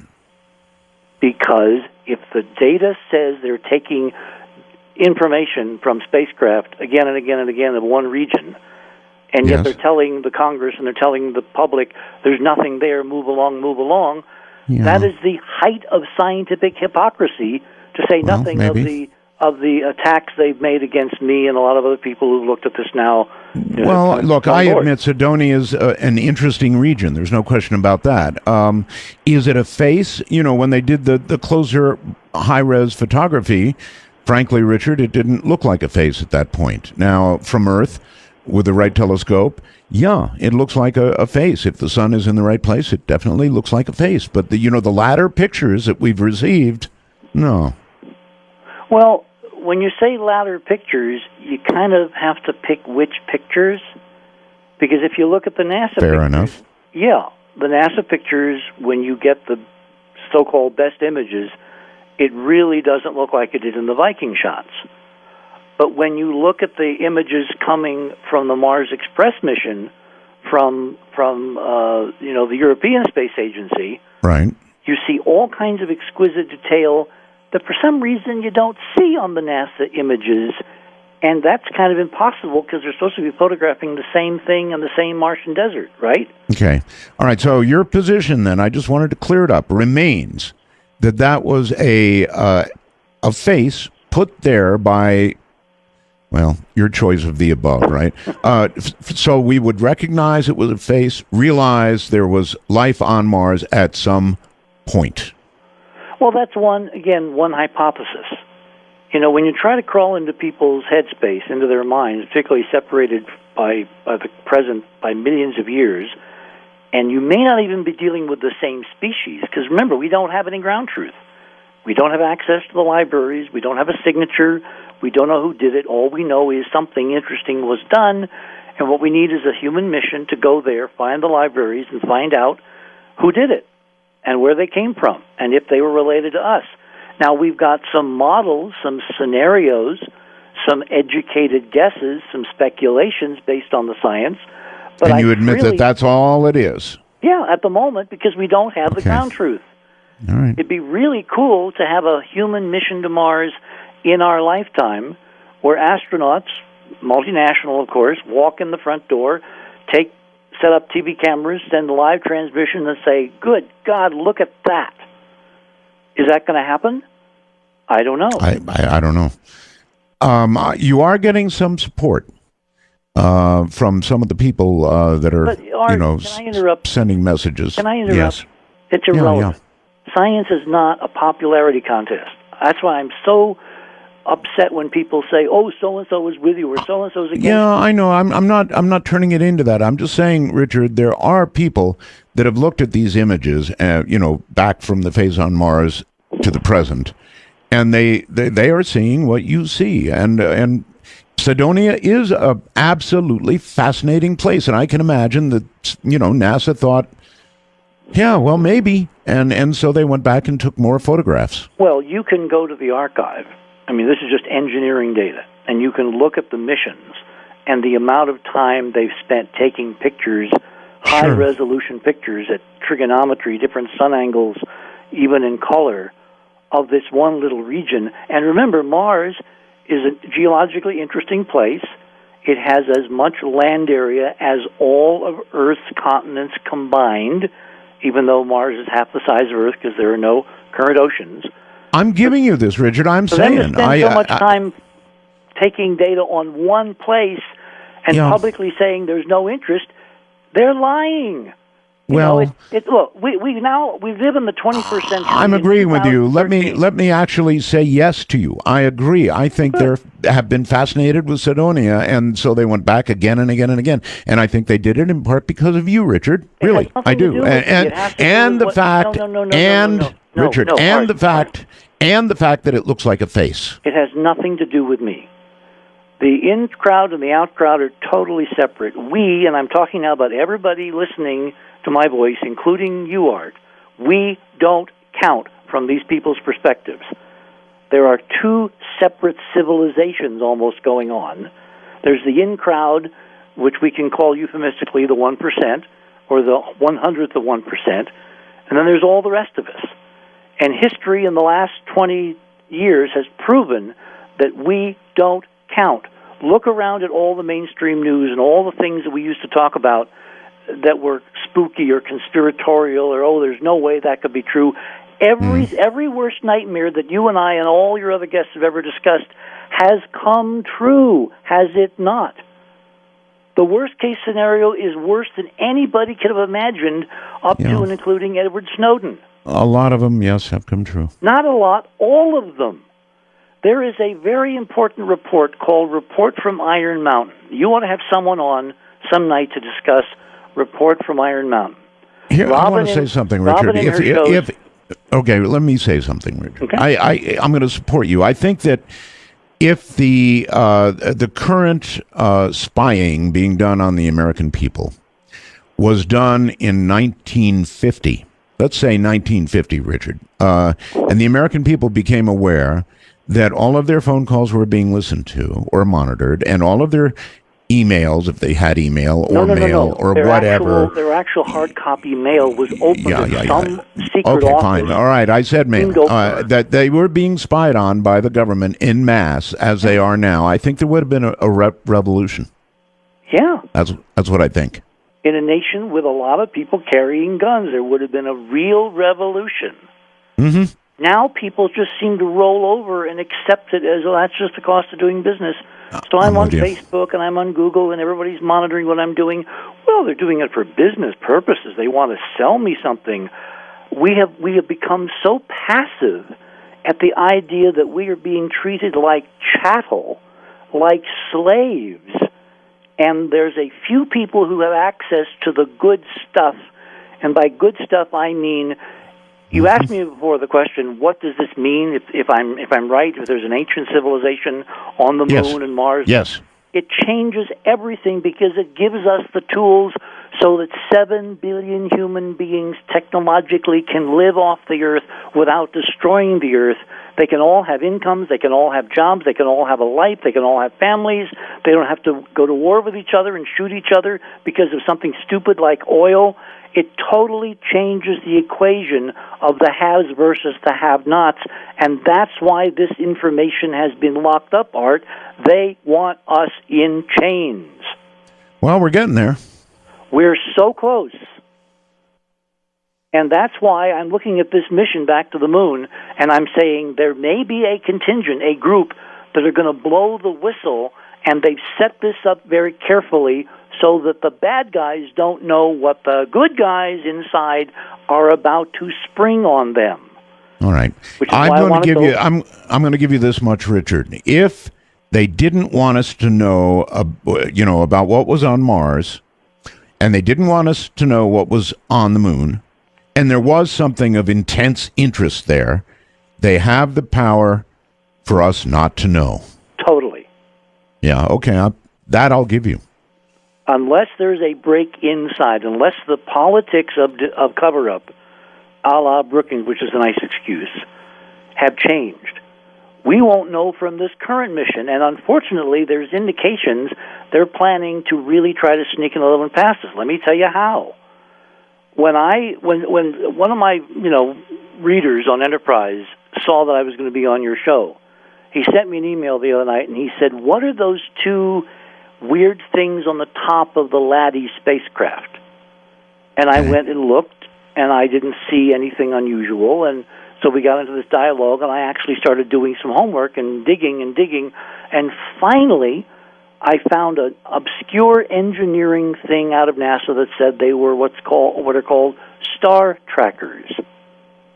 Now, star trackers are important because you need to maintain the attitude of a spacecraft in space so you can give the inertial measuring units, the gyroscopes inside that are spinning, basic updates so that you know where the thing is pointing. If you don't know where it's pointing, you can't point the instruments, you can't get data, et cetera, et cetera. So star trackers have been on every single unmanned spacecraft we ever launched. Okay. As the technology has gotten more sophisticated, they basically evolved from little slit scan thingies where you basically are looking through two razor blades butted up against each other, and the star has to fall right between them, so there's a little sliver of light, and that's how you know you're pointed at the star. Yes. They've evolved into CCD cameras. When the Clementine mission went back in the early 90s, 92, it was a DOD mission. They had these star tracker cameras that, frankly, were a damn sight better than the best NASA cameras, like on Surveyor, because they were built on state-of-the-art CCD technology and not using old Vidicon tubes, TV tubes. Mm-hmm. Those pictures of the moon showed an extended glow around the moon, like you were looking at the combined scattered light of a lot of lunar domes shattered, made of glass, and scattering light that shouldn't be there. And then when the astronauts, and I'm going to back up a bit. I want to ask a question about the astronauts right now, and that is, if what you're saying is true, and there are many domes and or buildings, very tall buildings, you've talked about those before, glass buildings, right? Yep. Okay. If that sort of thing was there, then we have to presume that our astronauts got a look at some of it, right? Yep. So then we have to jump to the conclusion that the astronauts, and here I may help your case as opposed to hurt it, that the astronauts... I know where you're going. Well, yes. They saw it. They've been sworn to secrecy with, I don't know, maybe the bullet with your name on it, whatever. Or even worse. Or even worse? Yep. Their what could be worse have than been altered. They have been subjected to a sophisticated technology that has replaced their real memories of what they saw and what they did with fake memories. And the key, entry point into that theory is the conversation you and I had with Ed Mitchell over a decade ago, where Ed, on air live and in his book, The Way of the Explorer, confounds his own perception of his experience by saying, I can't remember what it felt like to do what I did on the moon. Thank you. You saved me from having to say it. Now, here's a follow-up question to that. You're right about Ed Mitchell because I was there. I asked him. Now, what about the other astronauts, Richard? And I think, again, this comes down on your side because they've all been sort of disturbed. In Chapter 2 of Dark Mission, which Mike and I spent a lot of time researching heavily, I was so intrigued with the Mitchell anomaly because, look, it's got to be the high point of your entire existence to be one of the first friggin' people to walk on another planet, right? Totally, absolutely, yes. The zenith of your life. When I met him, because I palled around with him early on when we were still going to the moon with the later lunar mission. Remember, I was Cronkite's guy, so I had access to all the astronauts and all the other people. Right. God, if I knew then what I know now. The questions I could have asked. Anyway, Mitchell at that time was freely acknowledging that he had real problems because he couldn't remember what it felt like, the emotion. And because he's a smart guy, it bothered him. It bothered him so much that he actually booked therapy sessions with a well-known hypnotherapist. I won't mention any names, but I have, because I know the people involved, because I was really focused on this in the later years. When he went to those sessions, the thing he wanted to do is to somehow find out why he couldn't remember the emotions of what he did. He could remember the mission timeline, what rocks they picked up, the tools they used, the very curious, Richard. All that. It's very curious. Let me leap to the end of the chase here. Go ahead. So he gets to the therapist, who's a well-known household name. If I told you the name, you'd go, "Oh, that person." And they're in their first session, and this person is trying hypnotic regression to eliminate all the fuzzy stuff and get him to calm and to focus. And he gets to the point, and he says, "That's not important. I don't need to know that." And he absolutely resists the hypnotic regression. They can't break through the block. He had some psychological inhibition against remembering his real experience, and it has bedeviled the bejesus out of him for 40 years, as it has with all the other astronauts. When I was researching for Dark Mission, I found to my amazement and sadness, because when you think of national heroes being tampered with to this degree, it goes back to what I said a few minutes ago, how the 1.01% doesn't give a damn about the rest of us, including national heroes who are their slaves to do their bidding and put out their political spin, but not to be valued as individual human beings under the Constitution. Each one of them has a way of working around this problem that none of them can remember what it felt like. I can offer no argument to this, and if people don't find this strange and really strange, then they're not listening. That's all I can say. I have no argument. Say to me, it's weird. Art, they say to me, "Well, why haven't we been back to the moon for 40 years?" Well, duh. I say that. If the powers that be know what's there, and they don't want the rest of the planet to know, then they would never go back. They got what they needed. Stop for a moment. Why wouldn't they want us to know? Now we're going to talk about Brookings for a minute, okay? Okay. Because there really has to be a reason. Now, Brookings, of course, suggested that if the world was given information that there are others, that it would deeply impact so many of our institutions, and chiefly among them would be religion. It would deeply impact religion. Now, there's arguments against that, and I know there's a million people come out and say, oh, it wouldn't bother me. Wouldn't bother me.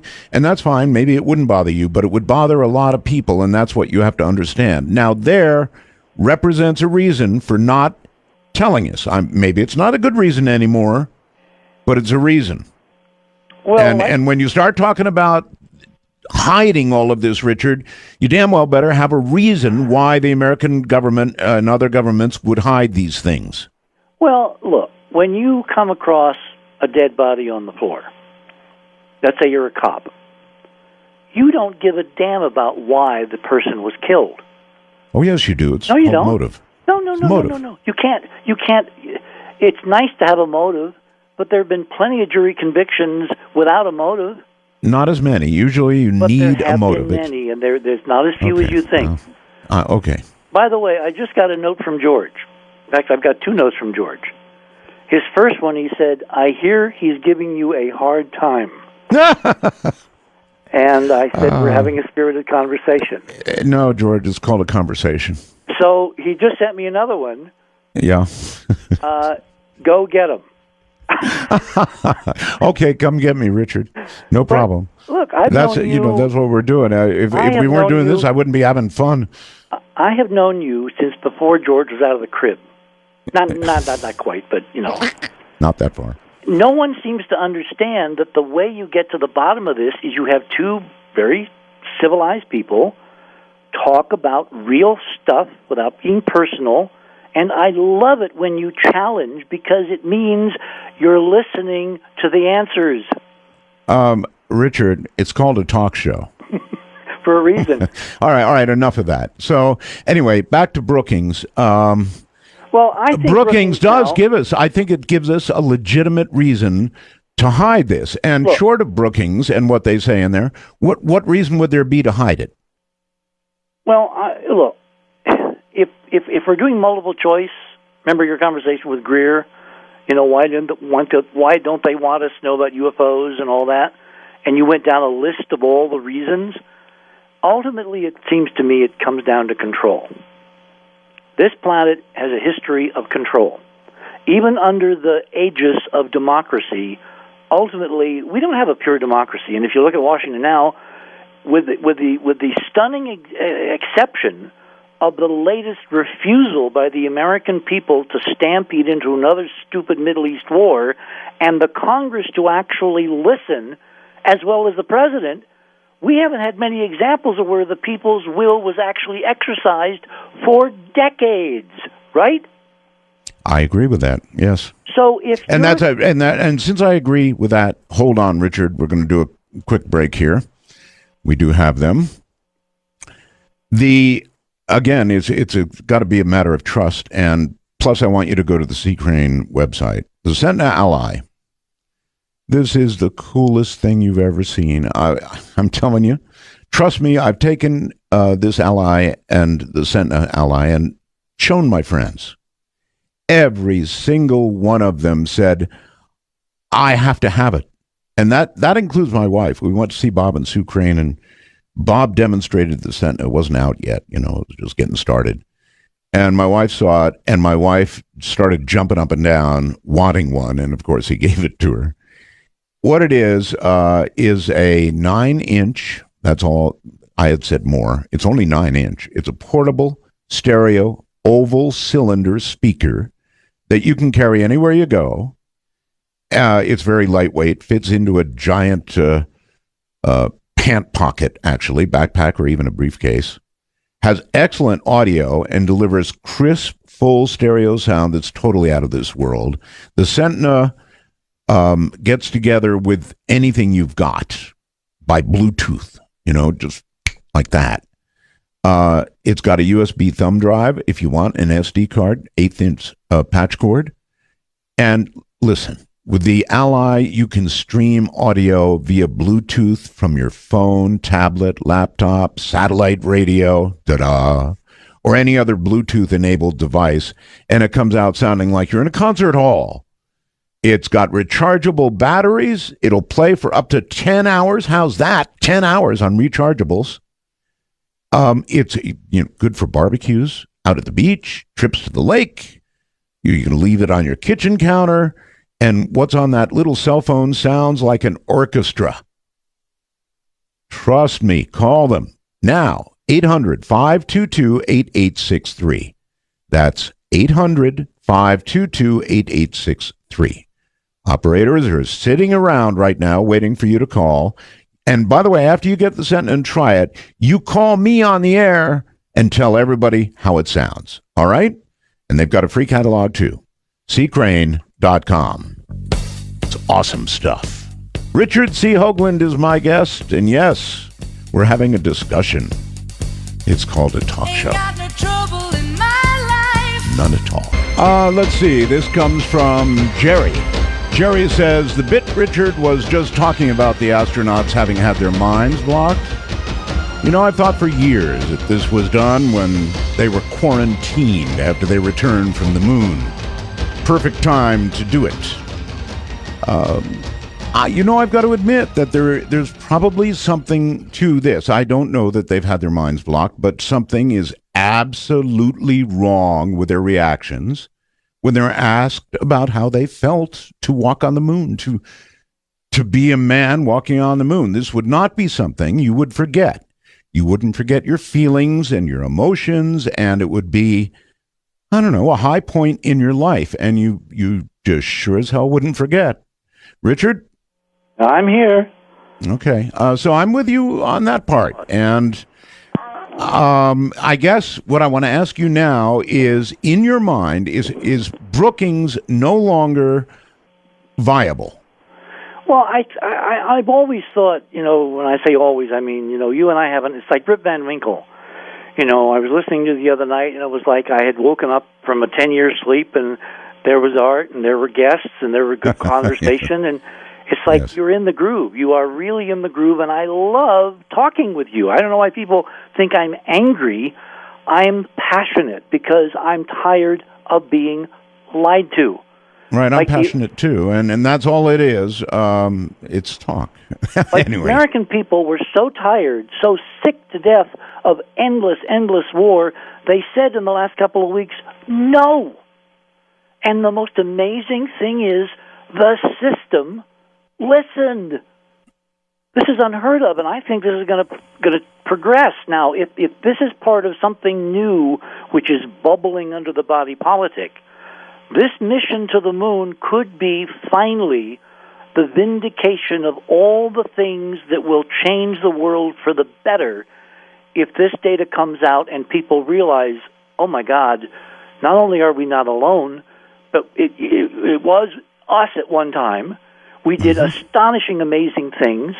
There's amazing stuff left there, which if brought back to Earth could be turned on and could give everybody a human life, regardless of the fact that there's 7 billion people destroying the planet tonight. I mean, this is a game changer in every sense of the word, which is why it's important to argue and to debate and to discuss data and to have a vigorous conversation at an international space satellite level, reaching multiple continents, because this is not just about Americans or hi Canadians, it's about everybody. This changes everything, and this unmanned mission, if the good guys can sneak one past the bad guys, if they've set this up correctly to where that spacecraft in 3 weeks goes into orbit, and they begin to take data and they confirm what I've been showing in these pictures, and it's just the tip of the proverbial iceberg. Okay, but Richard, my question is, are we ready? Yes. We'll never be more ready. Like as Greer said the other night, it would have been a lot easier, I think, 50 years ago, because the 50s we were all expecting there was somebody out there. Now, The movies had them all being really, really bad guys, right? That's right. That's why it's the only safe route to introduce people to the idea of an inhabited universe is to find ruins when there's nobody home. And it's proactive. I would agree. Yeah, I agree. We go there. It's like archaeology. Are we threatened by the Sumerians? Are we threatened by the Assyrians? Are we threatened by the Mayans? No. Why? Because they've been dead and gone a long, long time. Mm-hmm. Well, whoever left the stuff on the moon and Mars had been dead and gone a long, long time. But the difference is, unlike these pre-technological ruins that we've investigated, the goodies, the spoils, the incredible, wondrous, magical physics and technologies and breakthroughs available from a high-tech civilization in ruins, all you got to do is find a library. And the library will be in the form that we can probably translate with computers and chips and the full state-of-the-art we now have. And you'll have, all right, I'll give you this, Richard. You'll have 3D motion if there is a library, and it's on Mars or it's on the moon, it would have been a logical place. Either place would have been a logical one for them to have left archives for us to find. Lots of archives. Go back to 2001, whatever. Well, look. Let's assume the worst case scenario, and something happens, and everything disappears tomorrow morning on Earth, right?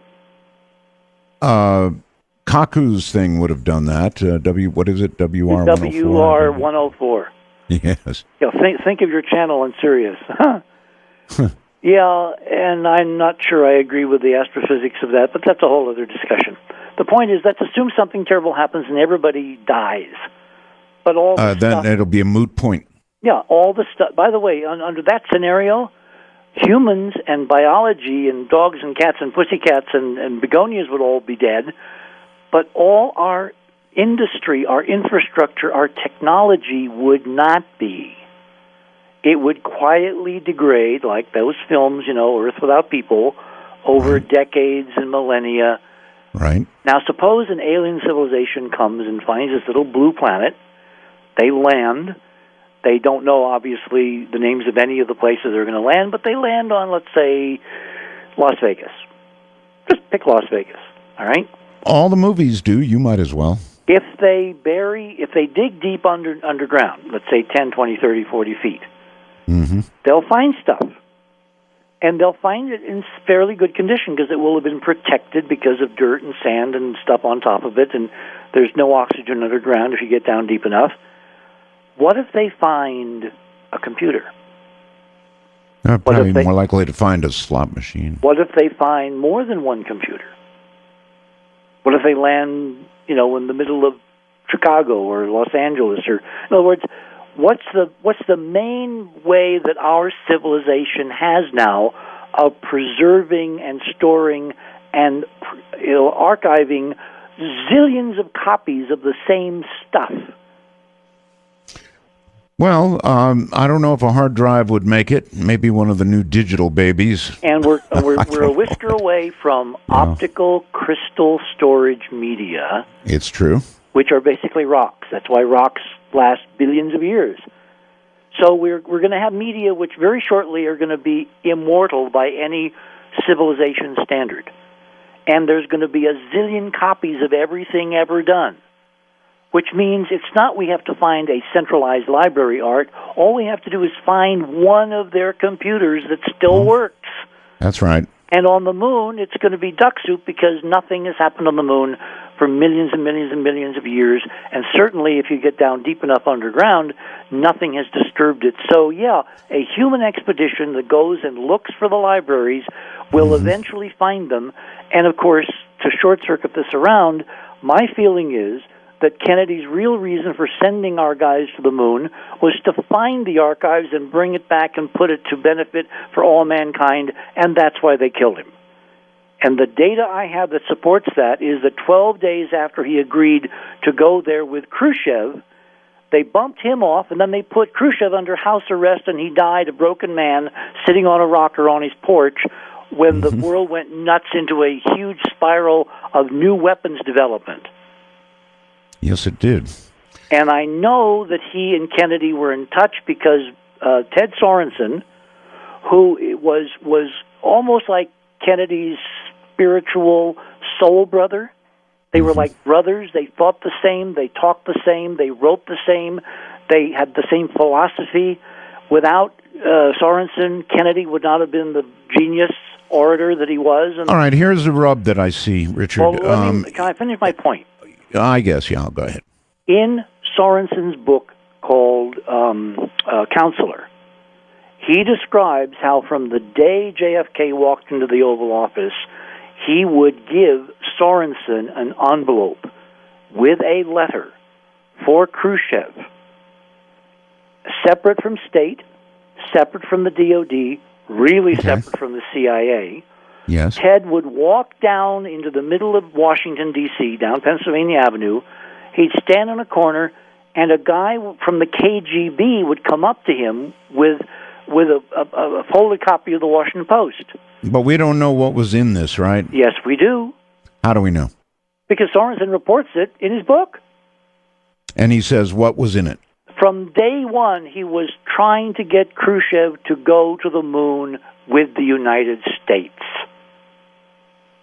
Okay. And when Khrushchev finally told his son in the garden of their dacha outside Moscow in late fall of 1963, I've decided I can trust this man. It was after the Cuban Missile Crisis. Right. 12 days later, Kennedy was killed. Lyndon Johnson and the chief, I forget who the congressman was in the House, introduced legislation forbidding the United States from cooperating with the Soviet Union in going to the moon. Well, you weave a fascinating possibility. It's data. Here's what I want to say, Richard.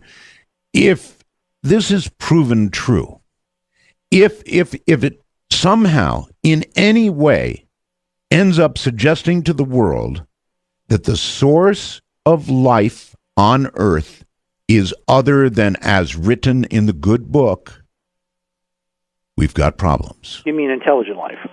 Yes, sir. Yeah. Well, we're going to have problems anyway.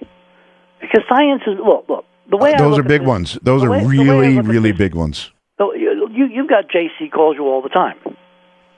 If JC were confronted tomorrow with evidence of a lunar civilization, do you think it would matter? Do you think it would matter a whit to him?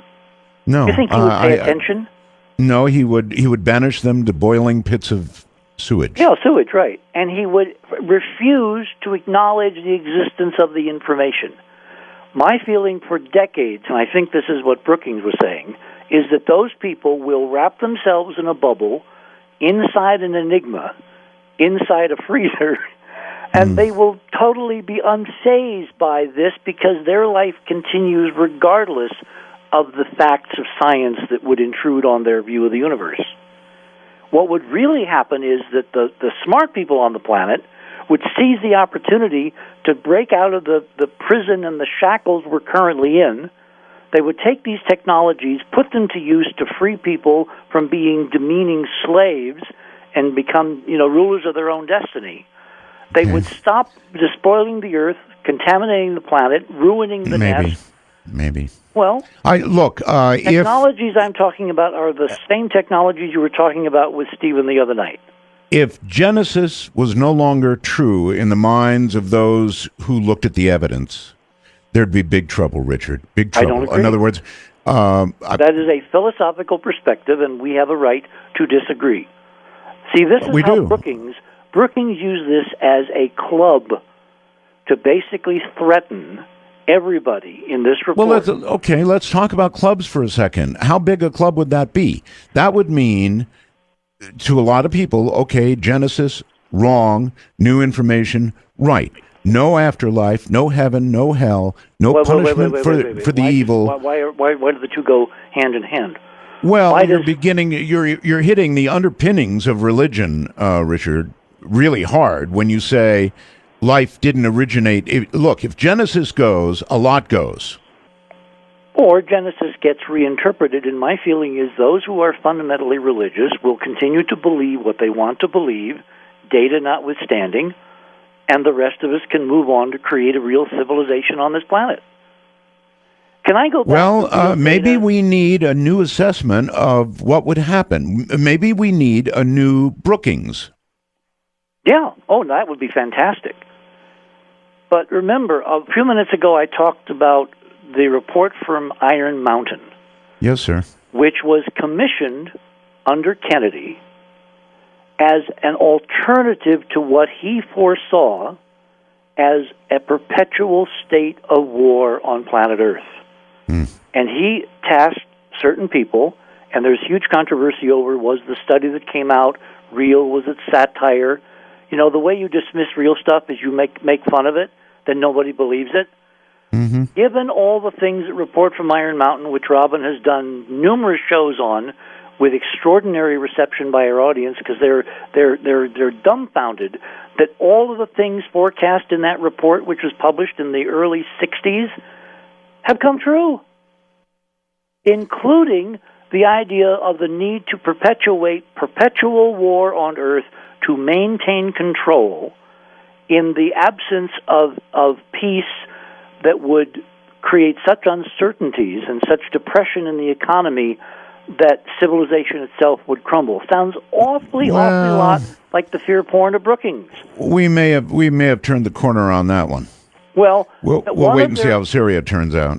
Yeah, exactly. One of their possibilities that they offered as an alternative to endless war, a la Orwell, was a huge space program that would basically have the budget of the Pentagon. I mean, look, NASA spends, I'm going to use round numbers now, about $16 billion a year.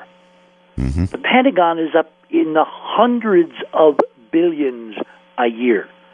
Good point. NASA's down in the noise. People seem to think NASA has all the money in the world. No, they have a pittance of what we spend on better ways to kill people. Cruise missiles, stealth drones. I'm with you all the way. I know. You're right. The disparity in the spending is obvious. What the report from Iron Mountain said was, well, one way to move from a war economy, which has all kinds of ancillary benefits. You know, we use a few thousand people here and there in some wars, but frankly, society is so big, it needs the economy, it needs the technological development, it needs all the stimulus. We can live with that. Mm-hmm. The only alternative they propose that might counter that would be a super big Pentagon-sized budget space program. I'd love to see it. I would too. I'd love it. But this was formulated before NASA's first missions into the solar system and to the moon. Now, of course, if the objective of the controllers is control, you can't possibly have a big unlimited space program because, my God, you can't control it. They'll find out what's really out there. They'll find out their real history. They'll find out all the incredible technologies that make oil and all the other control mechanisms obsolete. Holy cow, we can't have that. So what have we seen from NASA? We've seen a long, slow attrition down to death. Yes, indeed. All right, so being in the middle of this attrition, it's my view, Richard, that a NASA guy or gal would say, oh, my God, if, our agency is going to hell in a handbasket, if we can get information out to the public and the world like this, we're going to get all the money that's going into those bombs and cruise missiles, and we're going to be able to go to Mars, we're going to be able to go to the moon and well beyond because we've proven there's a reason to do it, and so they'd want to release the information. That's a very linear view that if everything else was equal, I would say you're probably right. And that's been one of the biggest criticisms of our model for decades.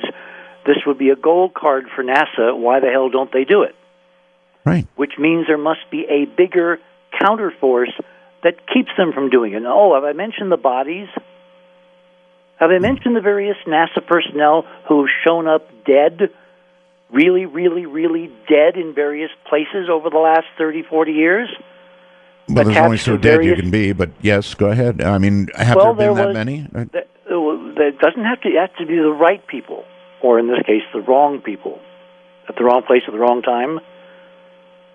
up to and including some astronauts. Like Pete Conrad years ago, he was the commander of Apollo 12 that took the pictures that are picture number 3, corroborates the geometry taken by surveyor. A few years ago, Pete Conrad, who was very much into space industrialization, he was one of those guys who couldn't figure out why we hadn't aggressively taken advantage of all the amazing resources in space, created a space-bound civilization to do some of the economic things that we've been talking about tonight. Pete is about to speak at a major space conference in Houston, and Conrad loved to ride his motorbike, big chopper. I think it may even have been a Harley. He's out with some friends. He takes a curve a little too fast. He skids, and he falls over on the road. He gets up, and his friends say, that was a pretty bad spill. You should go to the hospital. And he's fine. He's got some scrapes, and nothing is wrong with him. He goes to the hospital. He never comes out. So, I don't need more bodies. I'm sure you're going to come up with a lot of people. I've got more. I'm sure you do. So, including people stashed behind fences, people assassinated in a roadside rest in Maryland. So you're thinking this is so serious that NASA has had people. I didn't say NASA. No, these are NASA people. All right. So far above NASA. This, yes, the shadow government. Whoever the controllers use to keep people in line. I mean, remember, the freakout was that Snowden was a contractor of a contractor. Right. And it's obvious to me that he had careful help. He did not do this on his own. I've got evidence that this was actually planned, and he did not wind up in Russia by accident. That's part of the plan. It's where the guys that would get rid of him, the reason he doesn't come back and do, like Ellsberg, they're going to kill him. Look what they did to Hastings. Michael Hastings, the journalist who was killed. Right, I know you can keep rattling them off, but I can keep going because it's the truth, and we need to look it right in the face, and that answers the question, why don't we have whistleblowers who simply cheerfully talk about what's really on the moon and Mars? Now, what I think they're doing on this mission to the moon, I think they've set this up either for the most amazing revelation that will be unstoppable, or they've set themselves up to really check this out so they can make the decision if they're going to release something. All right, here's a question for you, Richard. After all the missions there have been to Mars and the moon, manned and unmanned, why do you think they would pick this mission to... You're going to love this answer. I hope so. Are you ready? Yeah, oh yes. Because Barack Hussein Obama is president. He's the guy. You're right. I kind of like the answer. He's the guy who has been picked to do this. Now, I have completely independent data. I've been watching this guy like a hawk. Back when he was just a twinkle in the eye of the pollsters, when he was at 20% in the polls in 2007, I predicted he was going to win the presidency, and I was so certain based on my data, I made a bet with George. And my bet with George was that if I won, meaning the president was elected, I would get to host Coast all by myself, pick my own guests, do an entire 4-hour show on whatever I chose, and I've got that in the bank. I have not played that card because it hasn't been time. Yeah. Well, good luck with that. And hold on for a moment. Well, George is an honorable man. We're going to take a break here. And then, I do want to go to the next photograph. The next photograph is the launch with the frog. And I actually don't know the whole story. I've seen the picture, but it's awesome. So we'll do that when we come back. From the high desert, this is Dark Matter. Coming up, I want to direct your attention to the next photograph. What number would this be, Richard? Richard's not there. Did we lose Richard? Apparently. We must have lost Richard. Okay, well, they'll get him back on the line. Eventually. I want to know about this frog. Now, wonder if this frog was photoshopped on there. Exactly. We're going to get into exactly all that. There you are. You don't think it was photoshopped, do you? I don't know. I have been to the Cape a million times. And okay, you've got another radio behind you there, Richard. Oh, I'm sorry. You have a weird delay on Sirius. I don't know why. It's a satellite delay. Don't worry about it. Just turn off the radio. Okay. Jeez, why do I have to tell Richard Hoagland to turn off the radio? We've made news tonight. Oh? Yeah, the reason I wanted this up there is because given the implications of this mission, I thought it was very bizarre that out of all the NASA missions that I have covered over decades, I mean, I've been at the Cape for launches, I've been at the pads, I've seen where the cameras are. Do you know that Florida is a swamp? Do you know More what or swamps less, have in them overwhelmingly in abundance? A lot of frogs? Lots of insects. Tons of insects. You can't stand there without being bitten to death and eaten to death by every creepy, crawly creature you can imagine. Oh, I know. So there's zillions of frogs eating all the little insects that would try to eat you. This, in the entire history of the space program, this is the first time we have ever seen a frog jumping away from a launch pad camera. And we got zillions of cameras and millions of feet of film, right? Yeah. Now it's all electronic. So, Hoagland with his conspiratorial turn of mind when it comes to NASA, that knows that they are into symbolism and ritual and secret messaging and all that. So says, the frog is a symbol. Says, is the frog potentially a message about this mission? So I thought, and again, I'm totally speculating. No, I've got it for you, Richard. Jumping off point. That's one really good one. Mine was a little more pointed. Okay. If all we've talked about tonight and all your religious implications and all the extraordinary rent of civilization that you believe would happen if we were to confirm this information that we're not alone and we build all this stuff. Richard, stop. Don't put that on me. Don't put that on me. I'm just saying it is something that has to be considered. Okay, I'm not saying the world would go nuts. In fact, I even said maybe there ought to be another Brookings. All right. Okay. All right. I'm just saying it's got to be considered. Me. No. I want to be absolutely straight down the middle on this. Good. But if this has huge game-changing implications, should we put it that way?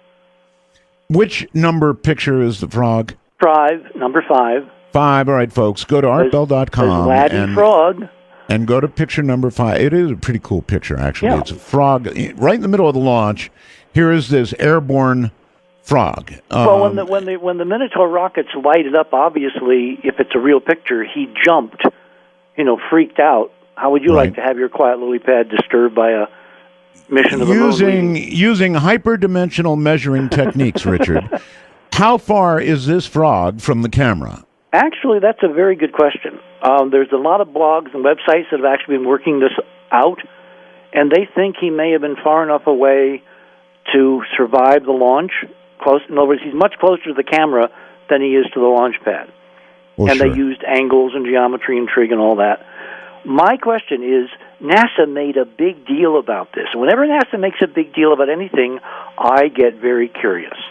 And I ask myself, what is the subliminal subtext? What's the real message? And my speculation was, symbolically, out of the frying pan into the fire. To the fire. Oh, Richard, I love you. Okay. Love you too, Art. Or a jumping off point, or I really like yours because it goes with number 6. Let's cut to photograph number 6. Oh, good. We need to make it through these. Yep, we will. We've got just enough time to do this. Number 6.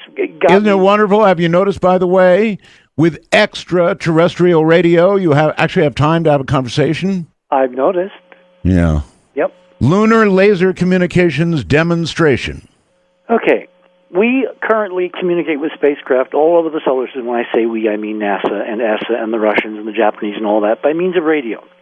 Right. It's very, very high-frequency radio. It's called S-band and X-band. It's in the gigahertz range, but it's basically radio. Right.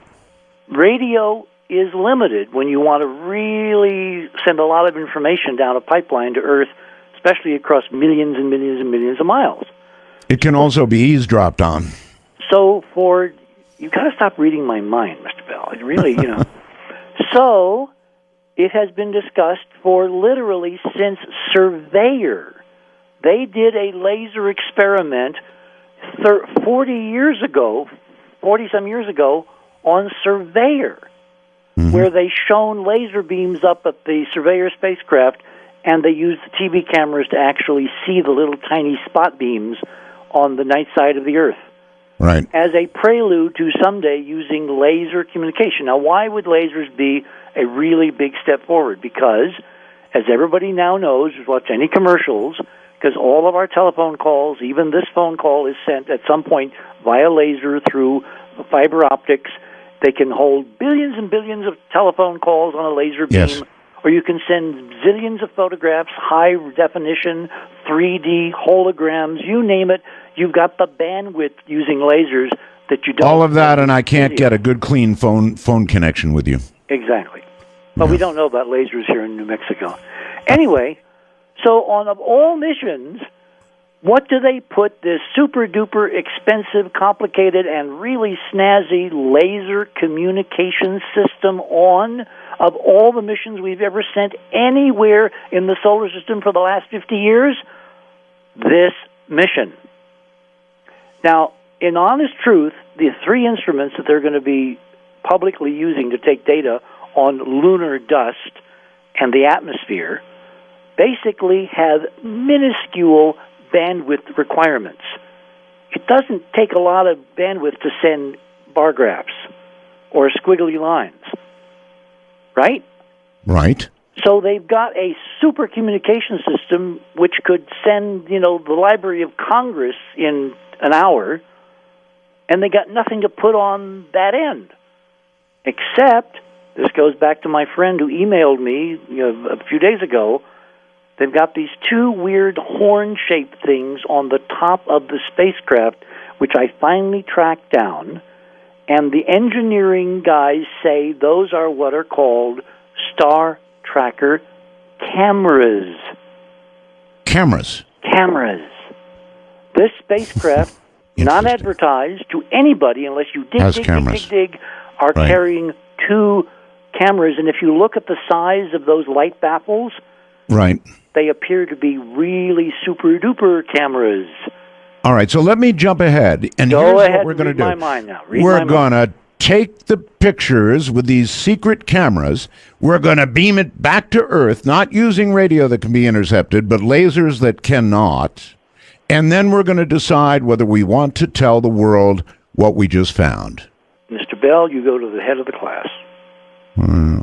Well, that's the game. You know what, Richard? Nobody more than me hopes that you're right. I really, honest to God, I hope you're right, Richard. Well, the frog in the pond is, are they going to decide to tell us or not? Oh, and I got another little cutie. I've been looking at the orbit. I do orbits. I look at spacecraft. I look at coverage. I look at geometry. This darn thing is going to go to the moon. It's taking a month to get there, which gives you time to check out instruments, right? Sure. And nothing else to do. You turn them on. You point them at They've got a solar telescope that's going to be looking at the sun so they can see if this dust that they think is what's causing the light above the horizon is due to the blockage of dust. You can do that anywhere between here and the moon. You don't have to be in lunar orbit to look at the sun and see if the damn thing is working. The same with the UVS spectrometer and the same with the particle detector. They're going to spend a month in high lunar orbit checking out the instruments before they lower the orbit to where they actually begin to officially do science. And I think that month is a license to find out all kinds of cool things and then decide whether you're going to tell anybody. They did the same thing when Malin sent the first camera to Mars on Mars Surveyor. Right. They had a block of period called checkout, and an academic, Stan McDaniel, at Sonoma State University, wrote a scathing indictment of the fact that their reasoning made zero logical sense from a scientific perspective, from a mission perspective, from an economic perspective, from an operations perspective, and he basically said these guys are going to use this time to photograph Sidonia secretly and decide what's there and if they're going to tell anybody. Okay. Because the press doesn't care about checkout. They only get interested vaguely when the actual mission is supposed to begin. So if you want to do something in public but in secret, you simply say, we're going to just be doing engineering checkouts, and no one in Washington is going to give a damn. Maybe. I hope you're right. Ms. Mag says, on the frog, Richard, it's just a giant leap for frog kind. Sorry. Couldn't resist. It is a hell of a picture, though. I'll give you that. And are we almost through the pictures? Because I want to get phones going here. Well, I want to go to number 7. All right. And then we can go through these quickly because there is going to be zero controversy, I hope. You know, when one is talking to Art, one never knows, but there should be zero controversy. Go to 7. I'm there. All right. This is a beautiful mosaic panorama shot with the onboard camera of our little Curiosity 1-ton nuclear-powered rover loaded for bear. It is gorgeous. And it's got all kinds of really cool instrumentation. Everything you ever wanted to know about Mars' environment or Mars' atmosphere or surface composition or the ruins of an ancient civilization, this robot can tell us. And what it's been doing for the last year, since August 6, 2012... Looks like it's sitting on somebody's old terrace. How's that for? Well, it is sitting on a bunch of flagstones. Very good. That's what I said. Terrace. Which are the lowest area of the crater it could reach in the last year. It's going to go to the mountain, in the next year. But they sent it to the lowest place because that's, of course, as you're going to see when you read Part 1 and Part 2 of my Curiosity expose on EnterpriseMission.com, called "It Only Takes One White Crow." You know this old Apache saying, right? Not really. It only takes one white crow to prove all crows aren't black. Think about it. If we're proposing that there's an ET civilization all over the solar system that still has zillions and zillions of things in various states of ruin, right? All we got to do is find one, just one, to prove. Yeah, and Mars does seem a logical place to me. That there once was a civilization. After all, it had an atmosphere. It had a lot of stuff we don't know about that got wiped out. So, yeah, Mars is... Well, the difference between Mars and the Moon is, on the Moon, you need a high technology to live. It's kind of like Well, you need a dome. Well, yeah, you need a dome to keep the air in. And you only build those by having high technology, a la Kaku and Kardashev. A really high technology can do... Type 2, Type 3. Exactly. Well, I'm just restricting my projections to Type 2, because Type 2, by the way, we're not going to go to 1. We're going to leap to 2. If any of this comes out, we leap to 2 immediately. Okay. And we'll get to that later on, just before questions. We got, what, an hour? No, half an hour. Oh, no, we've got an hour and a half. Okay, but I mean until we want to get to questions. Oh, any minute now. So hurry. No, thanks. So anyway, this thing is, prowling around on those wonderful wheels. It weighs 1 ton. It's got 17 cameras alone on this thing. Black and white. It is beautiful. It's a beautiful machine. And it's nuclear powered. Do you know the Voyagers are nuclear powered, and the Voyager 1 just penetrated into interstellar space the last year or so? And it's been 30-some years en route. Do you know what the projections for the lifetime of the power supply in Curiosity could be if they can keep the thing just going? I'd like to know. What are they? Over 100 years. Wow. And That's remember, a wow. Spirit and Opportunity are going strong after 7 or 8 years, or at least Opportunity is, and they were projected for have lifetimes of 90 days. Well, credit where credit is due, Richard. They really know how to build these things, and getting this down to the surface was amazing. Okay, so they got down to the surface in this miracle sky crane landing. Right. On the early dawn of August 6th. Right. I did a live show with George narrating everything all the way down the surface. Yeah, it was amazing. Absolutely amazing. So then let's go to photograph number 8. Okay. I like it. Let's go to 8.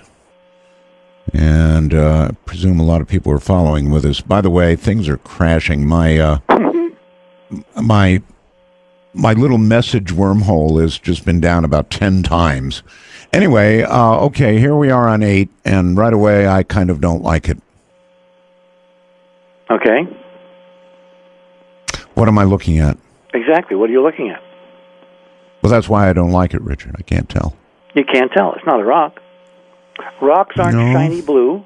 No. They don't have cylinders coming out of them looking like pipes. They don't have copper-colored flanges on the ends of some of the cylinders. Well, I don't know. There might be blue rocks on Mars. Might, right? Yeah, it might. That have specular metallic sheen reflections on the side facing the sun and the camera. I do see that, yes.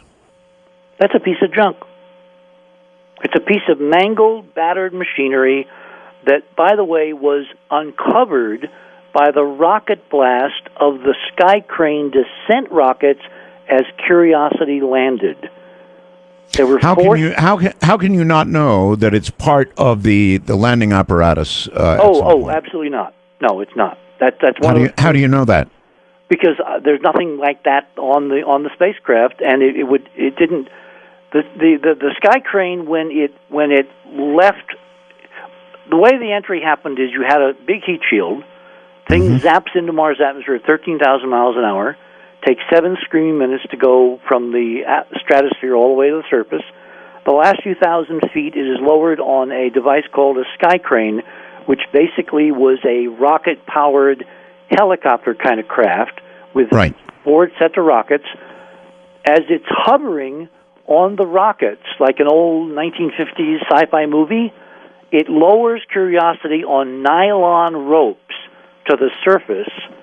The computer then senses the lack of weight when the wheels touch the ground.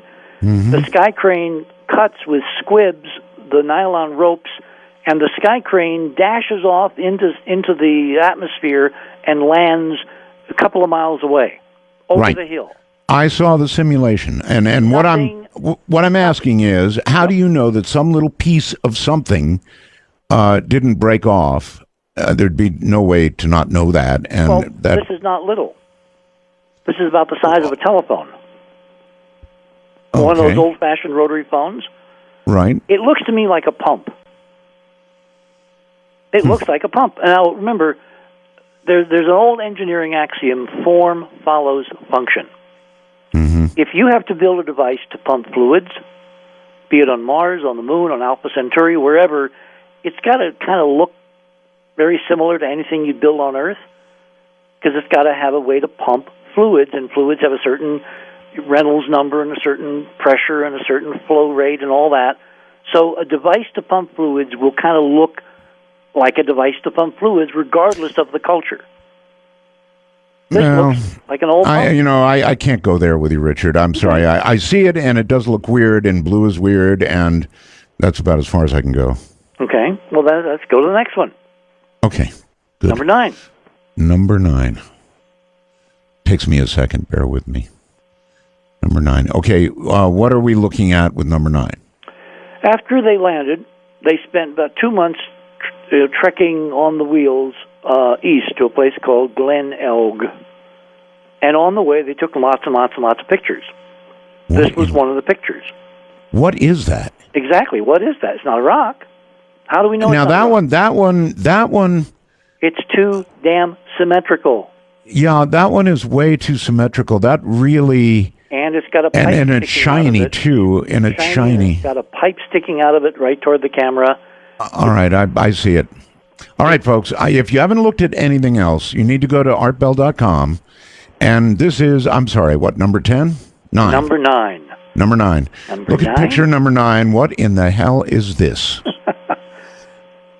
See, looks, you can't ascribe what these things are because it's... I see the pipe, Richard. I see the pipe. Yeah. And it looks like it's old corroded metal. oxidized. Right. My God, I just made it bigger. What is that? That is not natural. It's not a rock.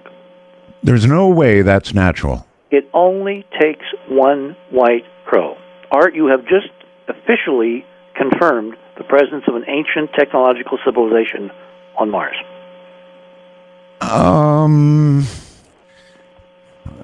And darn it. Have I really done that? We have hundreds. I've got so many damn images. I've been spending months trying to write part 2 of the One White Crow series because I've got too many examples, and I'm trying to distill the best context. All right, this is undeniable in the sense that there's no way this is natural. Picture number 9, there's no way it's natural. The only thing I can do is say, Richard, are you sure this was not somehow from our spacecraft or previous spacecrafts or whatever? Well, for one thing, what are the odds that previous missions will be able to land on a planet with a surface area equivalent to all the continents on Earth within a couple hundred feet of the one that came after? Second, we've never been to Gale Crater. It's never been a target. Yeah, this one is suspicious. It's incredibly suspicious. Remember, it only takes one white crow to prove all crows aren't black. Yep. Moving on, let's go to number 10. Boy, I really like number 9, Richard. Do I have to leave? You can look at it all night. Number 9 is a wow. To me, that's a wow. Maybe some other people looking at it out there will have something else to say, but to me, that is a wow. You don't wow me frequently, but you did with that. All right, here we are at number 10 for the sake of hurrying along here, and we have a... well, to be neutral, I'm calling it a shattered sphere. It's bluish. It's round. Sure is. Are you sure that these colors we're seeing... Oh, the colors are absolutely accurate. Nope, they're absolutely accurate. You're sure? Unequivocally sure. See, what you do is you go to the original... When I post part 2, which has these and in better, bigger format, and many more, that's what's taken so long, I'm posting links back to the original NASA data archives at JPL. Every frame has a frame number. They've been posting all these images.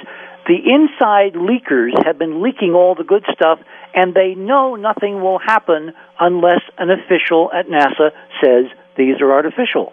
All right. We live in a culture, which is how I know Richard. That we are on the cusp of something huge. It's been building. This is good. This is good, Richard. Number 9 is better, but this is good. All right, listen. Now, I'm going to instruct them to begin. Go ahead, open up the lines and begin to get some calls for Richard, please. You can start now because we're going to do that shortly, Richard. We really got to. You got me with number 9, buddy. It only took us 3 hours, 27 minutes, and 10 seconds. Well, you didn't show me number 9 that long ago, so... Yeah. No, look, the way I like to do things is you build slowly. Building a case is like a lawyer. You have to lay foundation. You have to get people used to the idea. And a lot of our audience has never heard any of this stuff, and they're obviously thinking you've got this lunatic who thinks, even though I work for NASA and Cronkite, that, there's stuff out there and people out there and all this, and of course we know that's not true. Well, it only takes one white crow to change the paradigm. And I've given you now 3 objects, 2 out of 3 you really can't explain as rocks. Number 9 got me. I know of no way to explain number 9. It's the symmetry. I guess, yeah. Fact, on that note, hold on, Richard, hold on. We're really going to go to the phones. No joke. Go phone. So, our phone number here at Dark Matter is 855-REAL-UFO. It's easy. 1-855-REAL-UFO or 1-855-732-5836. We are now officially taking calls. So be my guest. There really is a lot to talk about. All I ask is if you want to disagree, be polite. You may be a bit strident, as I have been, but be polite. All right? Richard C. Hoagland is my guest. It's been one whale of a night, and I bet it's going to get even better. Dark Matter in the nighttime, coming to you from the high desert and the great American Southwest. Number 9 tears it for me. There's no question about that. If you haven't seen it, go to artbell.com. These are the photographs we've been talking about. Number 9 is on Mars. And if number 9 is a rock, then I'll eat my phone. And it's a big phone, too. They call it a Grand Stream. I wouldn't want to have to eat it. Number 9's a clincher. All right, we're going to begin taking calls. No telling what's ahead, but I hope you'll be civil. I know Richard has a lot of detractors and a lot of supporters, but I want you to be civil. That's very important. And remember the language. Art, I have to tell you one thing. Yeah. Robin is not happy with our conversation. She thinks we're fighting. She says I sound strained and all this, and I said, nonsense. I'm just passionate, and I love a good argument when the opponent has really good points and questions. No, Robin, this is not a fight. This is the way Richard and I interact. It's called radio for a reason. Yeah. Okay, here we go. You're on Dark Matter with Richard C. Hoagland. Hello. Art Bell, this is truly an honor. How are you, sir? That would be Roswell's. Thank you. Hey, how many years ago was it that the Vatican actually came out and said the question, if there is life out there, they are our brothers? And that is not a metaphor. They mean it absolutely 100% for real.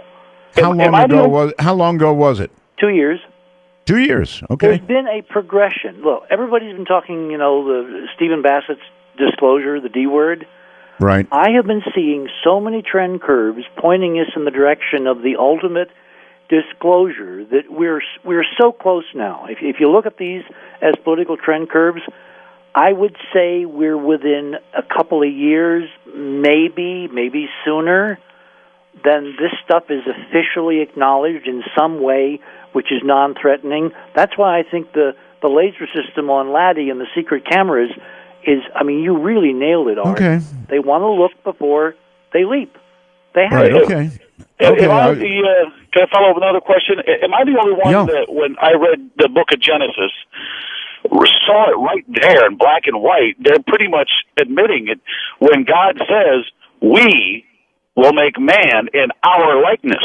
Well, he was the only one at the time. Who was he talking to? Because that was before Adam and Eve. Exactly. There you go. All right. Fair enough. And maybe if they were to redo Brookings, we'd come up with a whole different answer. Let's go here. Dark Matter, you're on the air with Richard Hoagland. Yeah, hey, Richard. I'm a supporter of your premise here, but I was wondering, when you use the term civilization, what if they just uncovered like a small complex of structures, like an outpost? Would you say that's a civilization, or? Well, you've got to look at all the missions we've sent, the orbital missions, the landed missions. There's stuff on every mission that's all over Mars, just thinking of Mars as one place. When you look at all the NASA spacecraft over the last 30, 40 years, which includes, the mission to Mercury, Messenger, the mission to Saturn, Cassini, the Galileo missions to Jupiter, the mission like Voyager to the outer planets, Uranus and Neptune, there's artificial stuff that I can build the case for all over the solar system, in which case we're talking about living. Do you remember that movie, Art, that Katharine Hepburn starred in called Love Among the Ruins? Not offhand. We are living amid the ruins, I believe, of a Type 2 civilization. And we're the dim descendants, 15 million generations removed, of something extraordinary. And when Genesis talks about the fall, frankly, I think this is what it's really referring to, because ultimately, when you lose your history, you lose 99.999% of everybody, and you lose planets in the process of a huge interplanetary war. The survivors are going to cling to scraps of information. They're going to mythologize them. They're going to put them on pedestals. They're going to make them sacred, and the things that used to be real and practical will be looked at as metaphors or as examples of something else.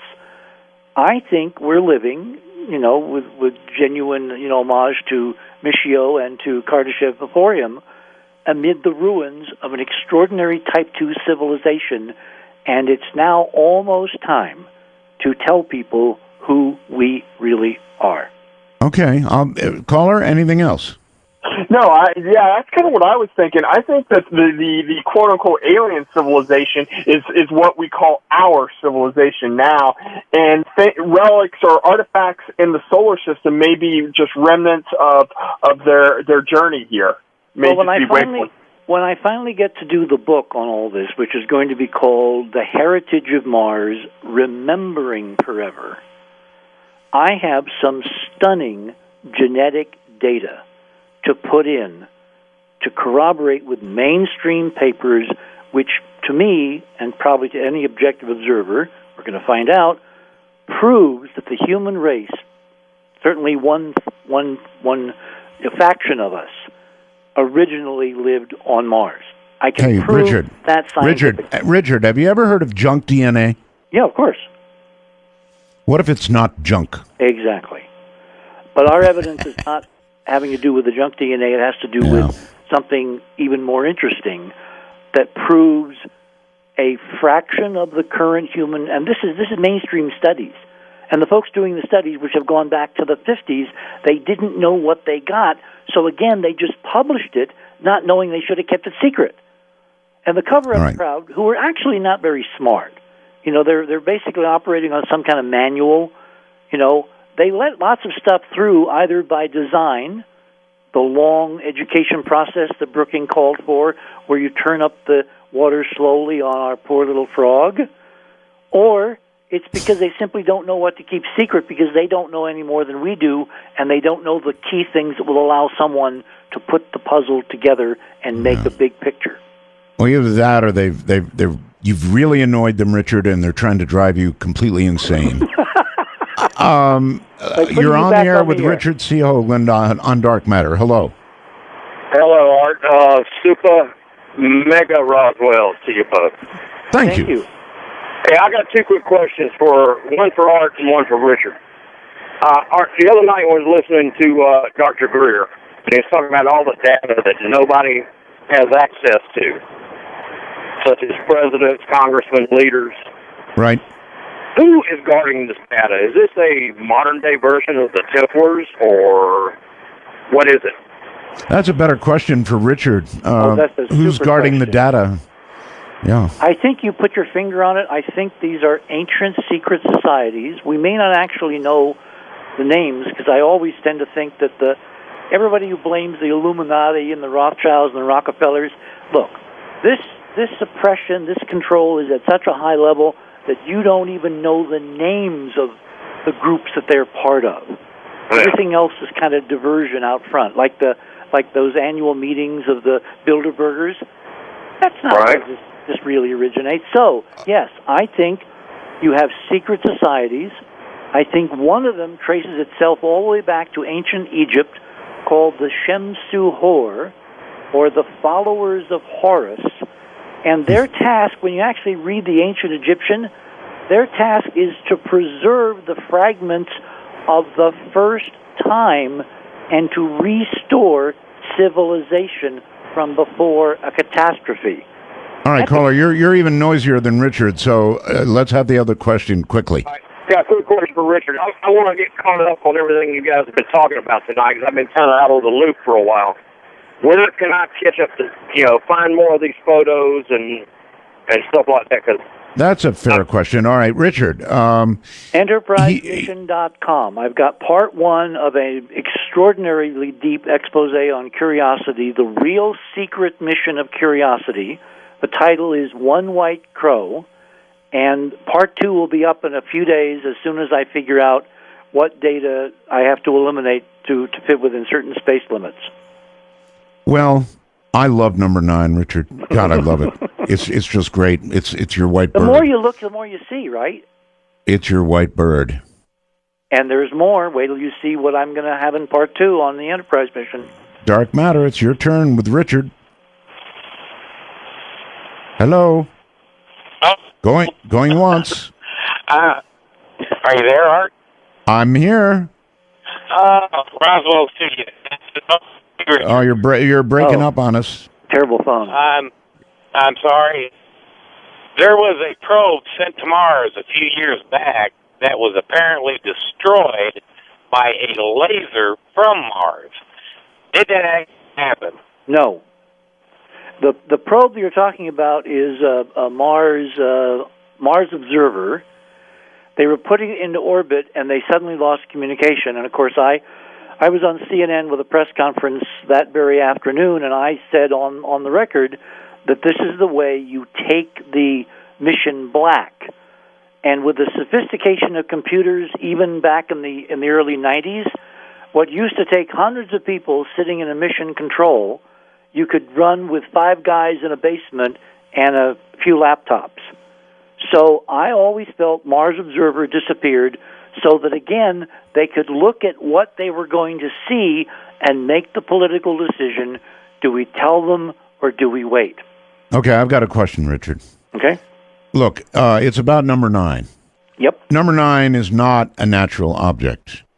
Is it possible that number 9 could be something? I mean, the Russians launched a lot of stuff that crashed on Mars, no, right? They didn't. No.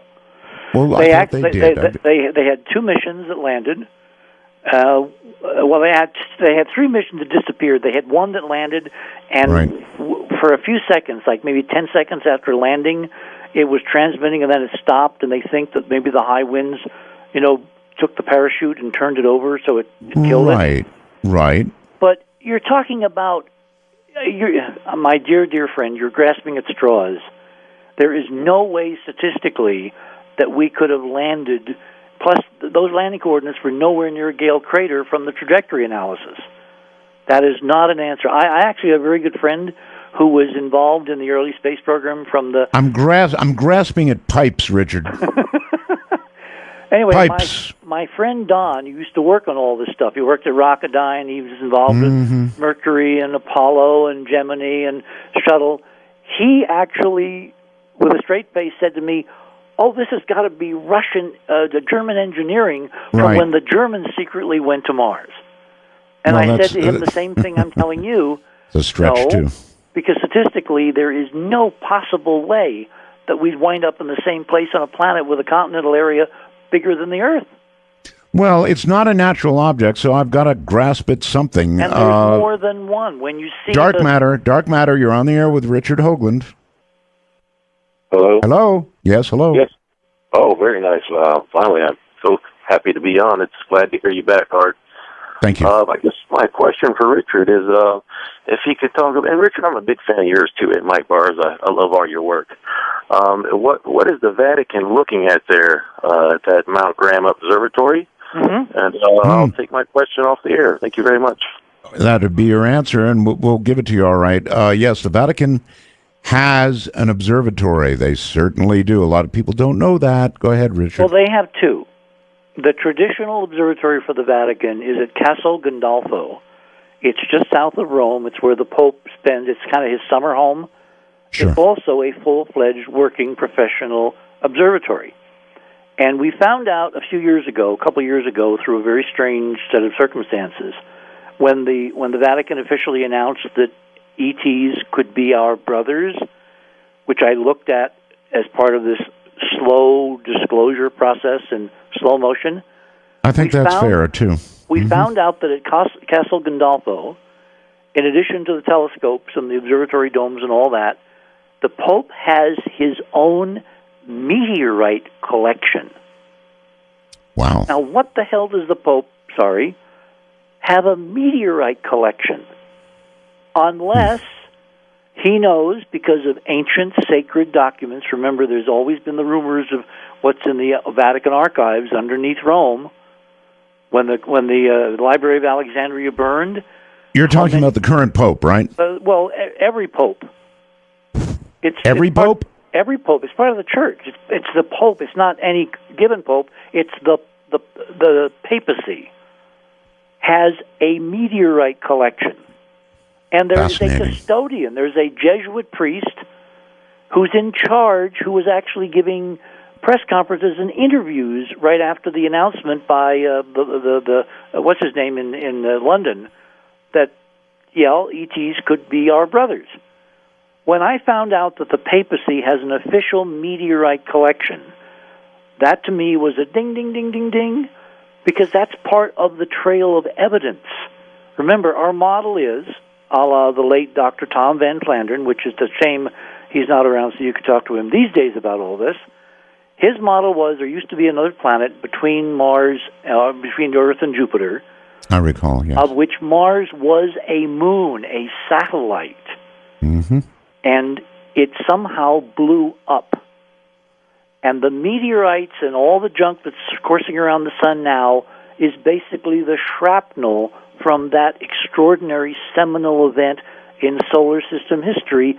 And the Pope has his own collection of those pieces. Just connect the dots. Right, okay. Dark Matter, you're on the air with Richard C. Hoagland. Don't we wish that Malachi Martin was still with us? Oh, yes. Hello? Caller, are you there? Yes. Hello, can you hear me? Yes, we hear you. Go ahead. Oh, excellent. Excellent. Hey, it's great to talk to you guys. I just wanted to ask Richard about the Dark Knight satellite. I mean, is that thing real? I can't find any information on it. I mean, what the heck is it?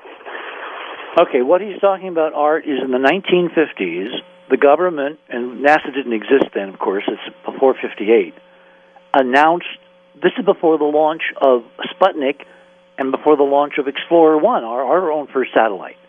Okay. There was some object in polar orbit that they called the Dark Knight.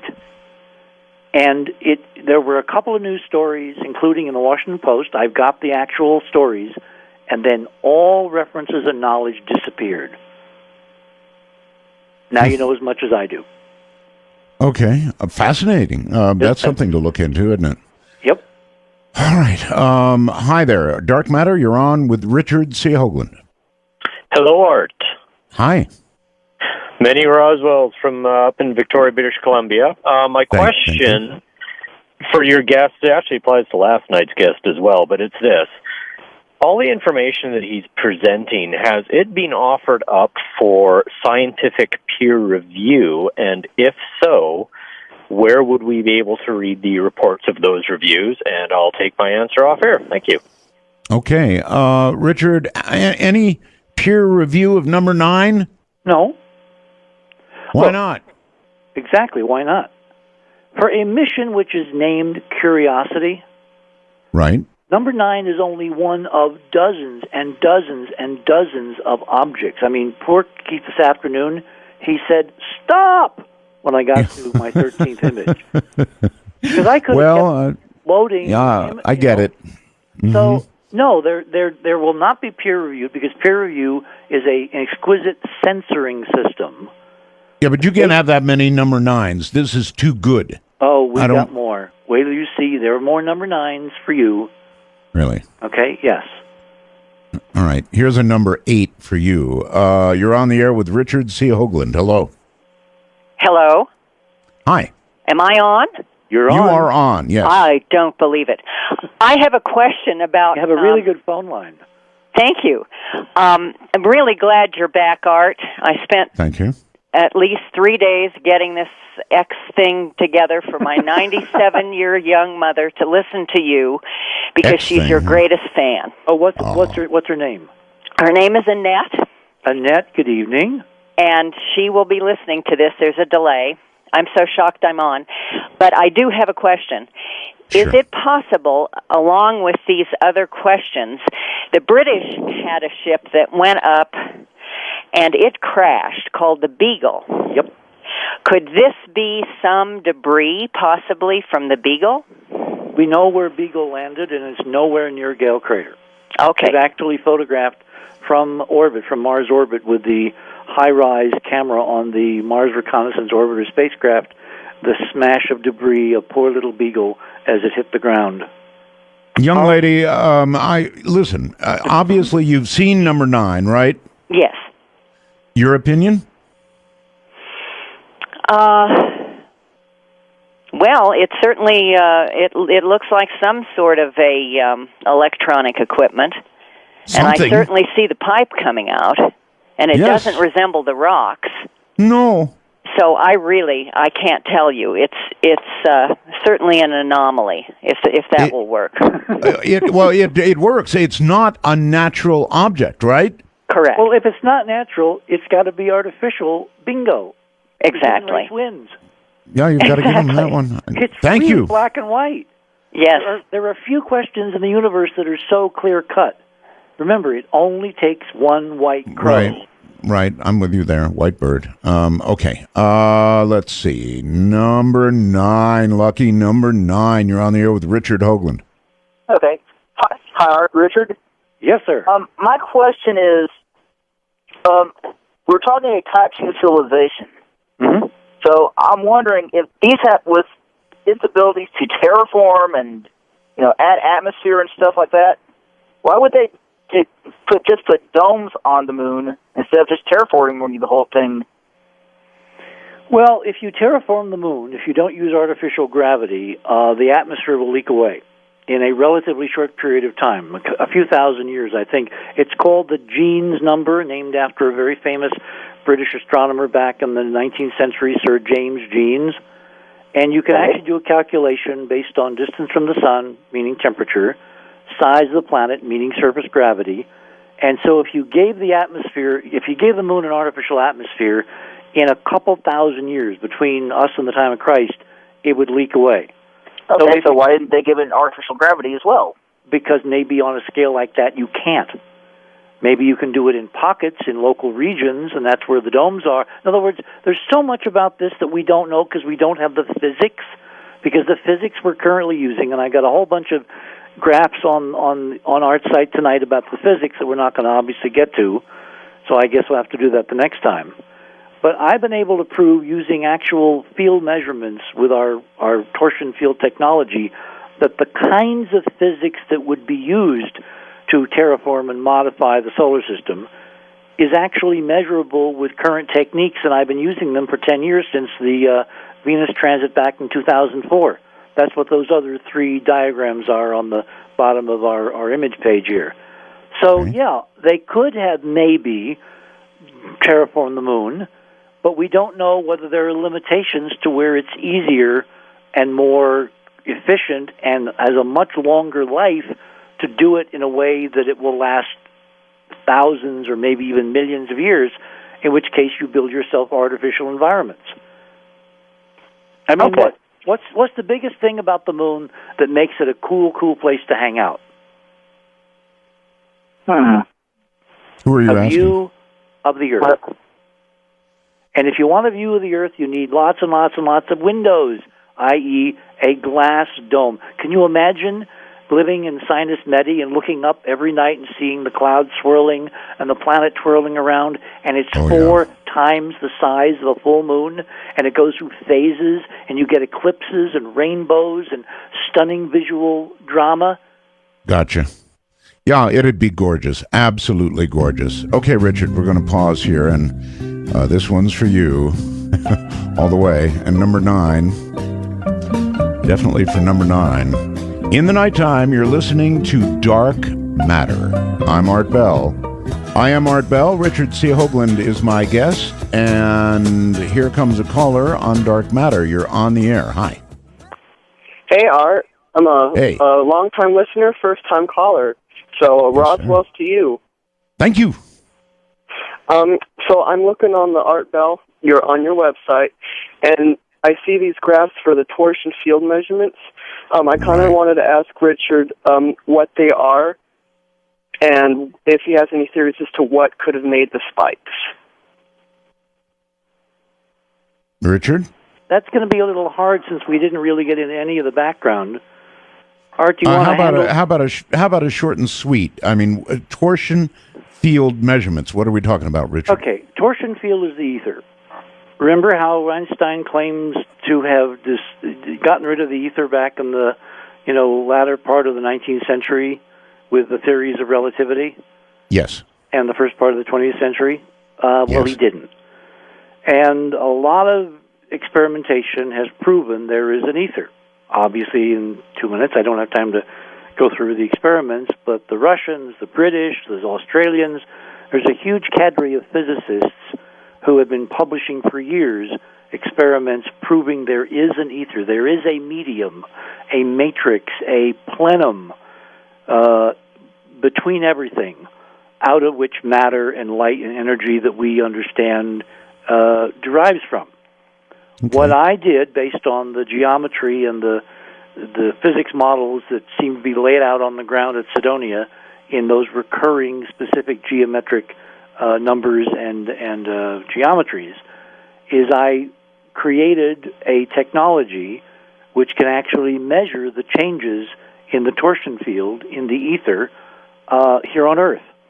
And it's portable, it's digitized, it's built around the inertial properties of a tuning fork in an Accutron Bulova commercial watch, which was a huge rage back in the 60s when Bulova first brought it out.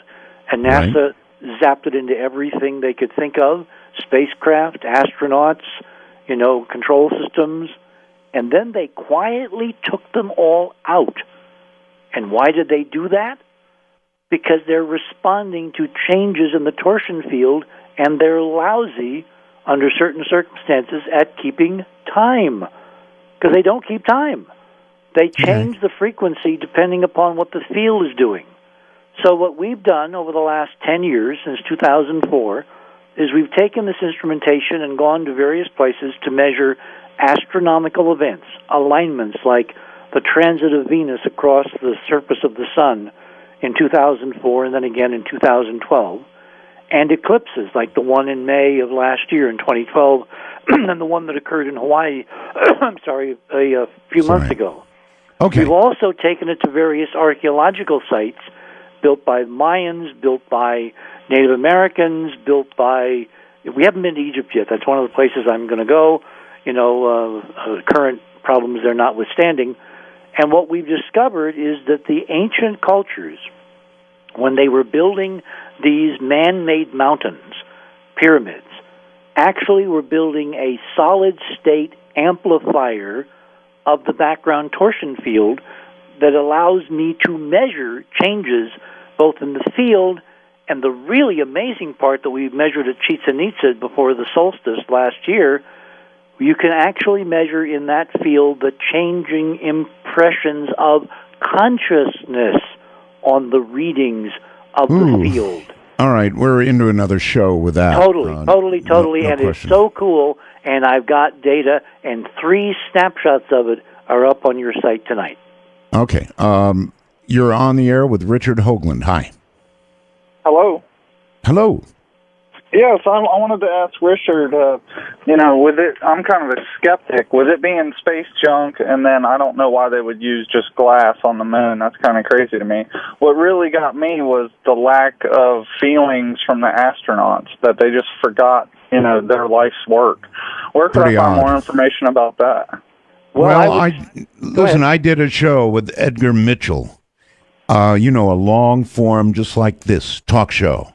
And I actually got to the point where I asked him, please, for the sake of my audience, close your eyes and tell me what it felt like. And, all the senses that you can recall, what it felt like to be on the moon. And there was a big, long pause, and he said, Art, I really can't remember. And, that just floored me. It literally almost put me on the floor. I couldn't believe it, because if you had been one of the first men to ever walk on the moon, I don't think you'd forget what you'd done, would you? What you had done. That's like winning the World Series, Super Bowl. I don't know how you want to put it, but that's above and beyond all that. That's just amazing. So, yeah, how could you forget that? I don't know. It can't really compare, but I'll tell you, when I was tapped on the shoulder to do all that work with Cronkite when I was 23, right, and they flew me around, and I got to stand at the Cape, and I got to, be at the foot of that huge 360-foot-tall, glistening monument to human genius and ingenuity. And I got to watch launch after launch, and I got to go out on boats on the night side and take pictures, and got to pal around. I mean, it's something that I will carry to my grave. It's like it happened yesterday, and I can remember all the awe and inspiration and the excitement, and it's something you cannot eliminate from your consciousness if it hasn't been fed to you as a tape. I have to agree that, I don't know whether the minds were affected in some way or what happened, but it's odd beyond my ability to even try and explain it for that caller, without getting to where you were going. Go ahead. For that caller, if he wants to do the Google is your friend. Google Ed Mitchell's seminal work on this problem called The Way of the Explorer. The Way of the Explorer. I don't remember which page, but he actually describes in print art, in his own words, in his own copywritten book, the problem of finding out why he couldn't remember the emotions and connect with them, and how it first hit him, and how disturbing it was, and how he got bothered more and more and more, and what he tried to do about it and solve it and figure it out. So it's not just you and me anecdotally telling a tale. He's put it in print himself because he's probably the most heroic and courageous of the guys to admit up front something the others have gone through, and they haven't wanted to admit it in public. There are very few things that stop me cold, and that was one of them. To hear that, it's like I had no idea what to say. It's next. Incontrovertible that something weird's going on. The question is, what? It ain't. All right. Dark Matter, you're on the air with Richard Hoagland. Hi. Hi, it's just me on the air. It is you, and extinguish your radio, please. Okay, turn the radio off. Yes, Roswell, to you, Art, it's good to hear you back. And I'd like to ask a question on the photograph on the moon that shows what looks like a space helmet. Is that on the NASA files that can be downloaded now from the Okay. He's talking about what we call either Data's Head or C-3PO? Yes. I've seen it. What do you think? Okay, what I'm wondering is that is it can still be downloaded. Is that still on the NASA database? Oh, yeah. They took probably 24 images, and I've got them all. I was able to get them. No, he's asking, can he download it directly from NASA? Can I download it now? I'm getting to that, all right? Okay. When I last looked, remember, I don't do this checking every day. Right. Those images are in high resolution on the official NASA website, but you have to have the frame numbers. So in Dark Mission, I published the frame numbers. You then put them in Google.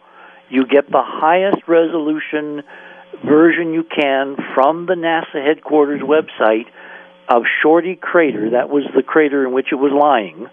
And if they didn't scoop it up and bring it home, it's still there for some future mission, and it is. Richard, you don't have the frame number, do you?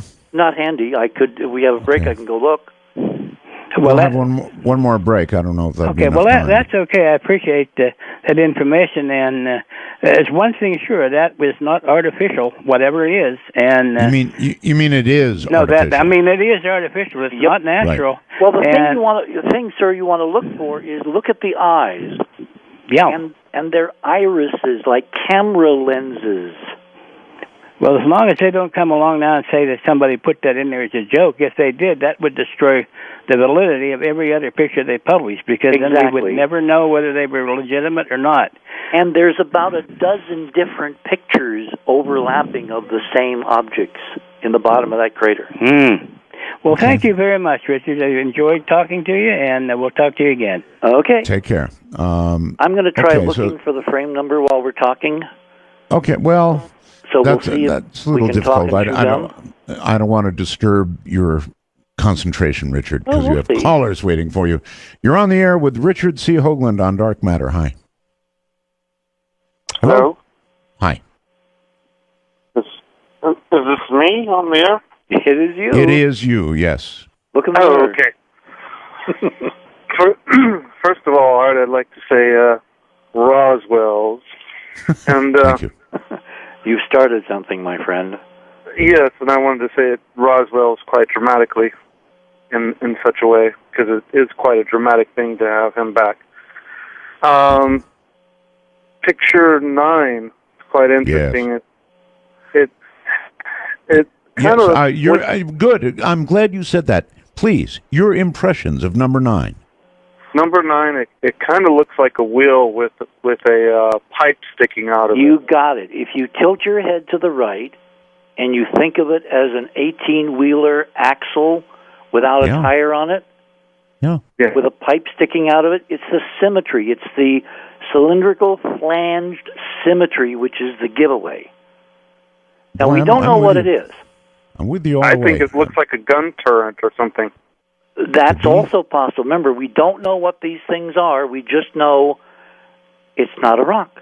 I really think the only thing you can say about it, you could imagine it to be many things. One thing it ain't is natural.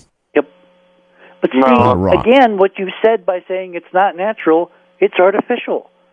And that means everything I've been saying for 20 years is true. That's what I said, and this caller agrees, right? Yes, and then when I lay back and look at the picture, it looks like the colors kind of, like the rocks take on a different perspective of colors coming out. Well, there's plenty of rocks to look at right there. It's not a rock. And there's also some things in the foreground and the background that are not rocks. But that's what I'm saying. It's like when you change the angle, it glares back at a different kind of color. It does. I can look at this thing from any angle. I can put my head upside down. It's still not natural. Nope. No. Okay. All right. Thank you very much, caller. And okay, I've got the frame number for Data's head. Okay, I've got a caller on the line. So, caller, hold on 1 second. The frame number, please. AS17-137-21001 HR. HR stands for high res. Type it into Google. Find a server. Wait a minute. Is that? Let me check the number with you. AS17-137-21001. Yep. HR. Capital HR. Okay. And that will take you to Shorty Crater, one of the images, and in the bottom is Data's head. All right. Caller, you're on the air with Richard Hoagland. Hi. Yay, it's my two favorite people. My name is Mars. As a youth, I carried that around forever. It's my favorite thing in the world. Should be dog-eared by now. Yeah, it was pretty ratty by the time I was finished with it. No, I like the Roswell thing, Art, but there's one other reading that could be a little more functional that I'd like to suggest if Roswell's gets old, and that's turn off your radio.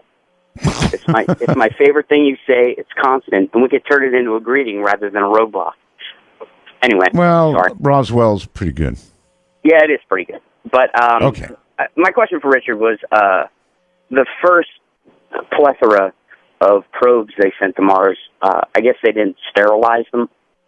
The Russians didn't. Hang on, the Russians didn't. We did. Well, what kind of problems does that cause in the long run? I mean, unless they find a biped or a motorcycle, I mean, they're probably going to go with that, we found fossilized microbial life. But is that going to be even remotely valid since we've already littered the surface with bacteria? Well, if we find that any microbes we do ultimately find someday, or bigger life, has our DNA, then the ambiguity will be up there. We won't know, did we, seed Mars at some early stage in our own space program? If the DNA is different, if, as Art said, a couple hours ago, think about the junk DNA, right. If that's expressed in different ways, then we'll be pretty sure that it's an indigenous Martian guy. Now, of course, in the last week or two, or maybe a month, there have been a couple of papers claiming that Earth life came from Mars, which I think is more gentle, soft disclosure. Yeah, I've heard that. A little Martian in all of us. You got it. I think it's code for the big stuff, which they're trying to quietly prepare for a, mixing our metaphors, Natalie, soft landing. That makes sense. Well, thanks, Soft fellas. landing. Thank you very much. Soft landing. That's really, really, really an interesting phrase, Richard. I was trying to get an answer from Dr. Greer about soft landing. How do you envision a soft landing could be implemented? Well, I think what we need to do is to introduce the idea of torsion field physics, i.e. unlimited pollutionless energy, into the culture in a non-threatening form. Just like going out and finding ruins on another planet shouldn't be that threatening, because there's nobody there with ray guns, and they're not going to come and eat your face off and whatever. It's just archaeology. It's just stuff left by somebody. The soft landing way of introducing the stunning technologies and engineering and scientific breakthroughs would be, I think, with a commercial toy that runs and runs and runs and runs. I love that idea, yeah. And I found literally a few hours ago in one of my favorite magazines, which is Infinite Energy, which used to be edited by my late dear friend Gene Maloff before he was viciously murdered in Washington for discussing this stuff at a level where people would take it seriously. I found an example of exactly that kind of infinite energy, torsion field fueled electrical device, it's a little torsion pendulum, which has been running in a Bucharest, Hungary museum for the last several years with no power source. Wow. And I've got to go look. I've got to call the guy up. I've got to connect him with Paul, and maybe you'll talk to him. He writes really good English.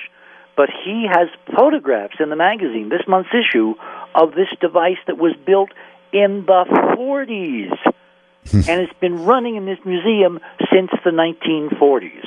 All right, another show. You're on the air with Richard C. Hoagland, Dark Matter. Hi. Hi, Art. Hey, it's great to have you back on the air, man. Hey, thank you. I'm just a little bit skeptical, Richard. I don't doubt that, when millions of years ago maybe that Mars had atmosphere and possibly even advanced life. But when I think about just the simple things here in archaeology and on Earth, and how things deteriorate over the years and things like that, that any kind of Martian man-made object could have survived since its atmosphere has deteriorated all over time. That's an exquisite question. So let me give you, hopefully, an exquisite answer. Okay. The current Curiosity mission has a very complicated gadget inside called the SAM instrument, which stands for Sampling Atmosphere on Mars. They have been running atmospheric tests. In fact, the story came out today, no methane, which I find very suspicious since there's been Earth-based astronomers who found copious methane, like Mama, out of Goddard a few years ago. Anyway, what they've been running is a profile of all the constituents in the current atmosphere, which include things like CO2, nitrogen, oxygen, carbon monoxide. The oxygen is like down at the 0.01 level or something. It's really, really a tiny, tiny percentage. If you bury metallic things, like made of steel or iron or aluminum or whatever, magnesium, under sand, under dust on Mars, it is basically the same as having the stuff on the floor of the Atlantic from the Titanic, which did not corrode in almost 100 years, because there's no oxygen 2 miles down under the North Atlantic because of the pressure, and there's no oxygen on Mars even a few inches under those sands and dust. So without oxygen, you don't have corrosion and rust. If it's protected under dust, it's like the Sphinx, which spends most of its life buried up to its neck in sand. You don't get wind-blown abrasion and erosion and sandstorm problems of basically cutting away material. So you could have on Mars artifacts that would be in almost pristine condition even after millions of years, because with an atmosphere that's mostly CO2, if you know anything about basic chemistry or fluid physics, if you have an atmosphere with heavy molecules, and then you put light molecules in amongst the heavy ones, the light stuff floats on top, which means the heavy atmosphere of Mars, CO2, forces the oxygen to rise so it doesn't even touch the ground. It's thousands and tens of thousands of feet higher than the surface of Mars for most of Mars' current history, meaning stuff will be preserved almost in pristine condition. All right, Richard, sit tight. We've got a short break ahead. You're listening to Dark Matter, and I must say, number nine. If you see any photograph on my website, artbell.com, this picture, number 9, my goodness, it's just about got me. Anyway, Richard C. Hoagland is my guest, and there's not a lot of time left. So let's go here and say, Dark Matter, you're on. Hey, Art. Richard, yes. I'm looking at our page of people looking at the images. Yes. We have 17,923 views so far. Oh, my. Now, I've got... Hold on. We've got a caller, Richard, and then you. Caller, Thanks, go. Art. Thanks, Art, very much. Richard, it's a pleasure.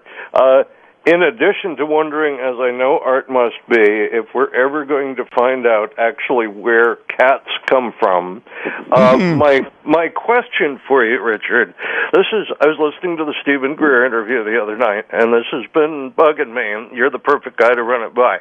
Thinking back to the comments you had briefly earlier about the book of Genesis, what if, this is just my hypothesis, what if the information manipulators, can't call them truth manipulators because the truth can't be manipulated, but the information manipulators, what if what they are afraid of is that the public finds out what they already know, which might be or is that the Bible, our understanding of religion, is true? Not that the truth flies in the face of religion, but our understanding of religion is actually true. And maybe that there's a judgment coming. I mean, Jesus, everybody pretty much accepts that Jesus said, you're going to do great things like I did, and you're going to do even bigger things than I did. I'm just wondering. That's a very interesting perspective. It is. Yeah, that would shatter people. You know, when I had a cat that was so sick, Richard, I took it to the vet, and the vet was, doing things over. It took 2 or 3 months to heal this cat, and her comment to me was that cats have a physiology that is so different than anything else on the planet that they might as well be from another world. And I'll leave it at that. You wanted to say something? We're getting short on time. Let me say 2 things. One is, do you know that cats are the closest non-primate relatives genetically to humans? No, I actually did not know that. That's part. It's Google. You use your friend. It's part of the data I'm going to put in Dark Mission because I discovered back, must have been 20 years ago, that the right-hand side of the face is a feline image, a lionesque image, married to the left-hand side, which is a hominid, anthropoid image, which always said to me when I figured that out, that this was some meta-message about genetic engineering on a mega scale. Well, perhaps so. We have very little time left in the show. We have a little bit, but here, take it, Richard, and say whatever else you would like to say. Well, obviously, even in 4 hours, and it's been delightful to have 4 hours with basically no interruptions to really, go at this. And I love the fact that you don't roll over like a limp noodle, and you really No, I'm serious. I know. It's got to be said because people will say things like Robin did. It sounds like you're fighting. No, we're not fighting, folks. Given the stakes, which is nothing less than the future destiny of the human race, it's important to subject this material to peer review. Now, who are my peers, Art? You're one of them.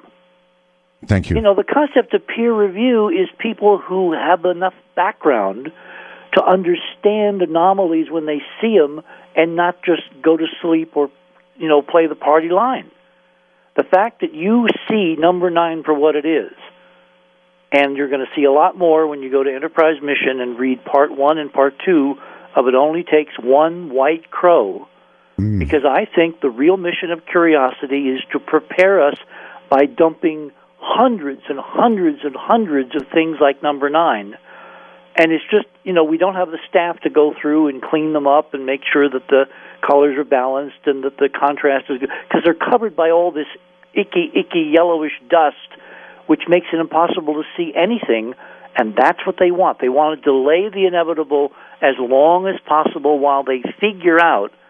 And I think what ultimately is the political agenda here is that when ultimately someone says, yes, there was stuff on Mars, NASA can point back to the Curiosity mission and say, well, we published it all along just like we said we would, not hiding anything. If you're too damn dumb to notice it, it's not our fault. It's called plausible deniability. It's an old game in Washington. I wonder if that's what ultimately they will say. Well, we had it up there. You could have seen it any old time. I'll make you a bet. Well, you're not doing a show here, buddy.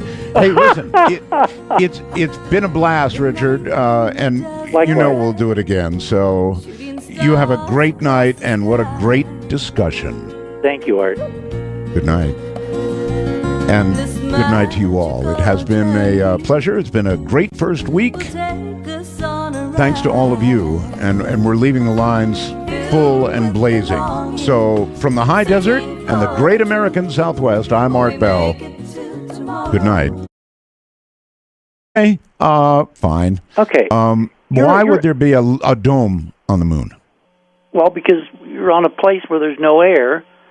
If you ever had people, and they were kind of like us, needed oxygen, needed pressure and all that, you have to have something to contain the atmosphere. I've got that. But, excuse me, but this is a camera that to take this picture, would almost have to be inside the dome, right? No. Why? Well, because it looks like it's covering it, sort of. Well, hang on. If you're let's assume a hypothetical model. Or am I looking at the edge of the outer edge of the dome? Exactly. If you're outside, you're looking in. Okay, fine. And if you're inside the shadow dome, you're looking out. The key thing is it's a wall of geometric glass.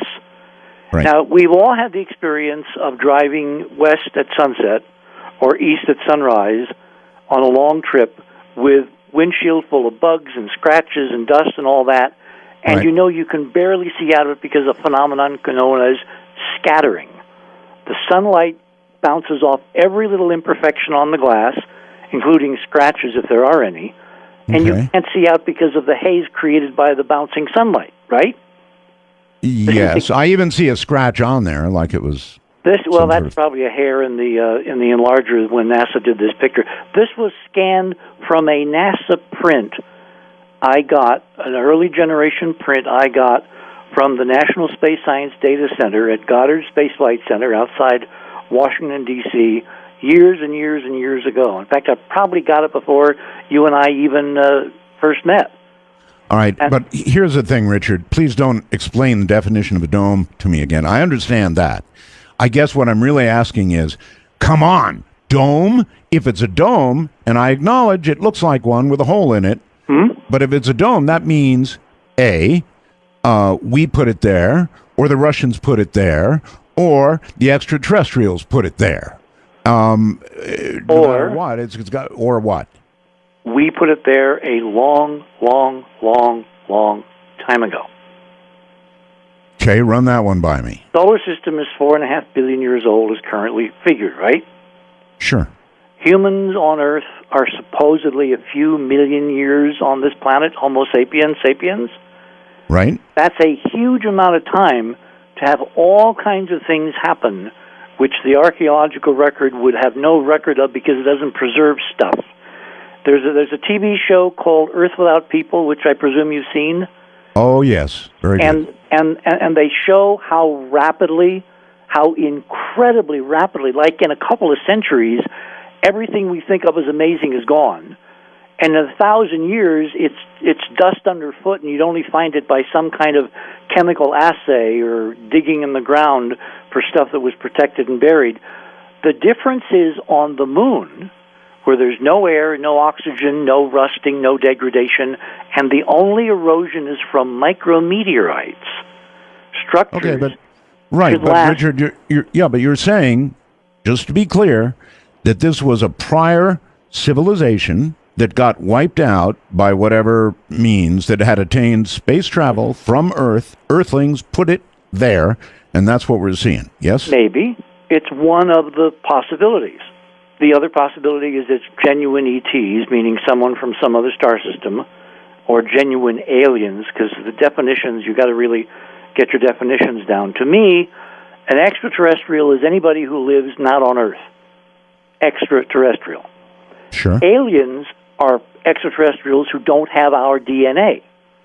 So if you have human beings who live some other place than Earth, they're relatives, they're kin, they're ETs, but they're not aliens. You follow? Absolutely. And from this data, remember, this is official NASA data. All we did was to scan it into the computer from a print I got from one of my sources at Goddard years ago. Paper trail, absolutely unquestionably from NASA. It's down today. But I was able to bring my antenna, put it outside on my balcony, but still receive the signal. Now, wow. All right. Now, the way the Sirius satellites work is really cool. What they do is they go from Canada all the way down to the South Pole and then make a figure 8 and come back up. And as they're over Canada, they sort of loiter. They spend a longer time. It's the kind of orbit it's in. And so it spends a longer time over your head, about 29,000 miles above Earth. Okay. And you know what they say, the higher the antenna, the bigger the signal. Now, that kind of a signal that they send, is that sort of like a beam of light, like a dime almost? Because I noticed if I move the antenna a little bit, you can almost like lose the signal. Right. Is it like well, yeah, it's a kind of spot beam, but it's like a big broad one. It's sort of like a laser? No, more like a flashlight. Yeah. Okay. You know, the old-fashioned flashlights? Yeah. So it kind of covers a lot. Okay, listen, thank you very, very much. Nice hearing you. I wanted to be sure we were getting into Canada. All right, there we go. Yeah, I'm listening to you on how about that? No question about Canada anymore, I guess, huh? The Pope, amazingly to me, this is a real wow. The Pope is warning that the Catholic Church's moral structure might fall like his words, house of cards, if it doesn't balance its divisive rules about abortion and gays and contraception. My goodness gracious, what kind of Pope is this? He's really going for change. Now, I'm married to a Catholic, as you know, and these are indeed serious matters to so many Catholics, certainly here in the U.S. That's really big news. This Pope is going to make big changes. Okay, you can stop calling in Canada. I see the morning. It's okay. We've got it covered apparently, but you'll be welcome to the show. Mexico has trouble. The horror there.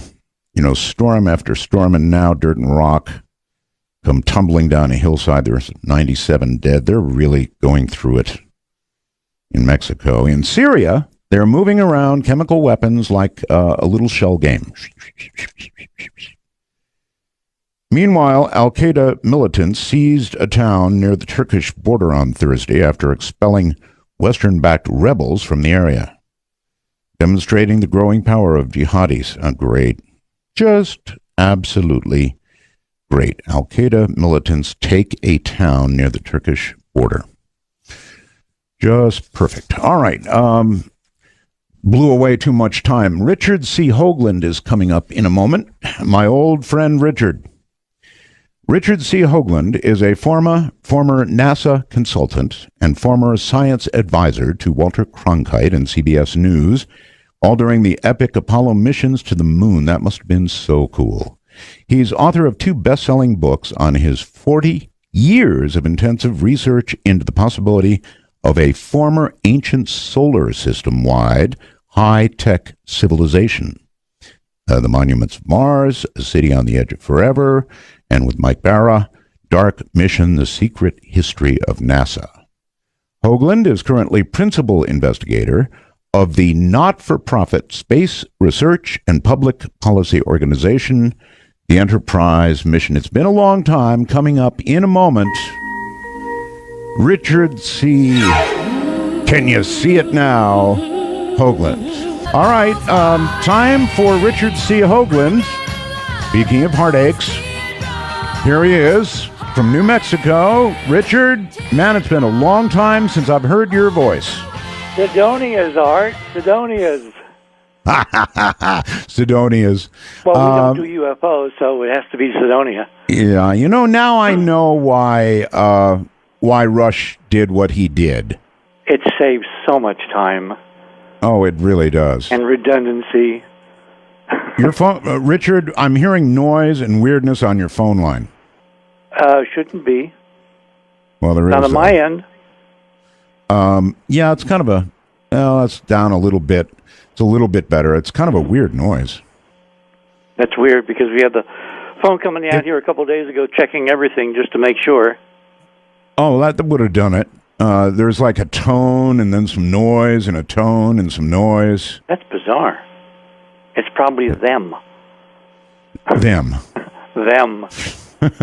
All right. Well, one of the breaks. We'll see what we can do about it. All right. Look, this is going to be a fun night. I know it is. I'm looking at your first image, and we're going to argue about that. Okay. And that's what, 1967? 1967, unmanned surveyor spacecraft on the moon after sunset.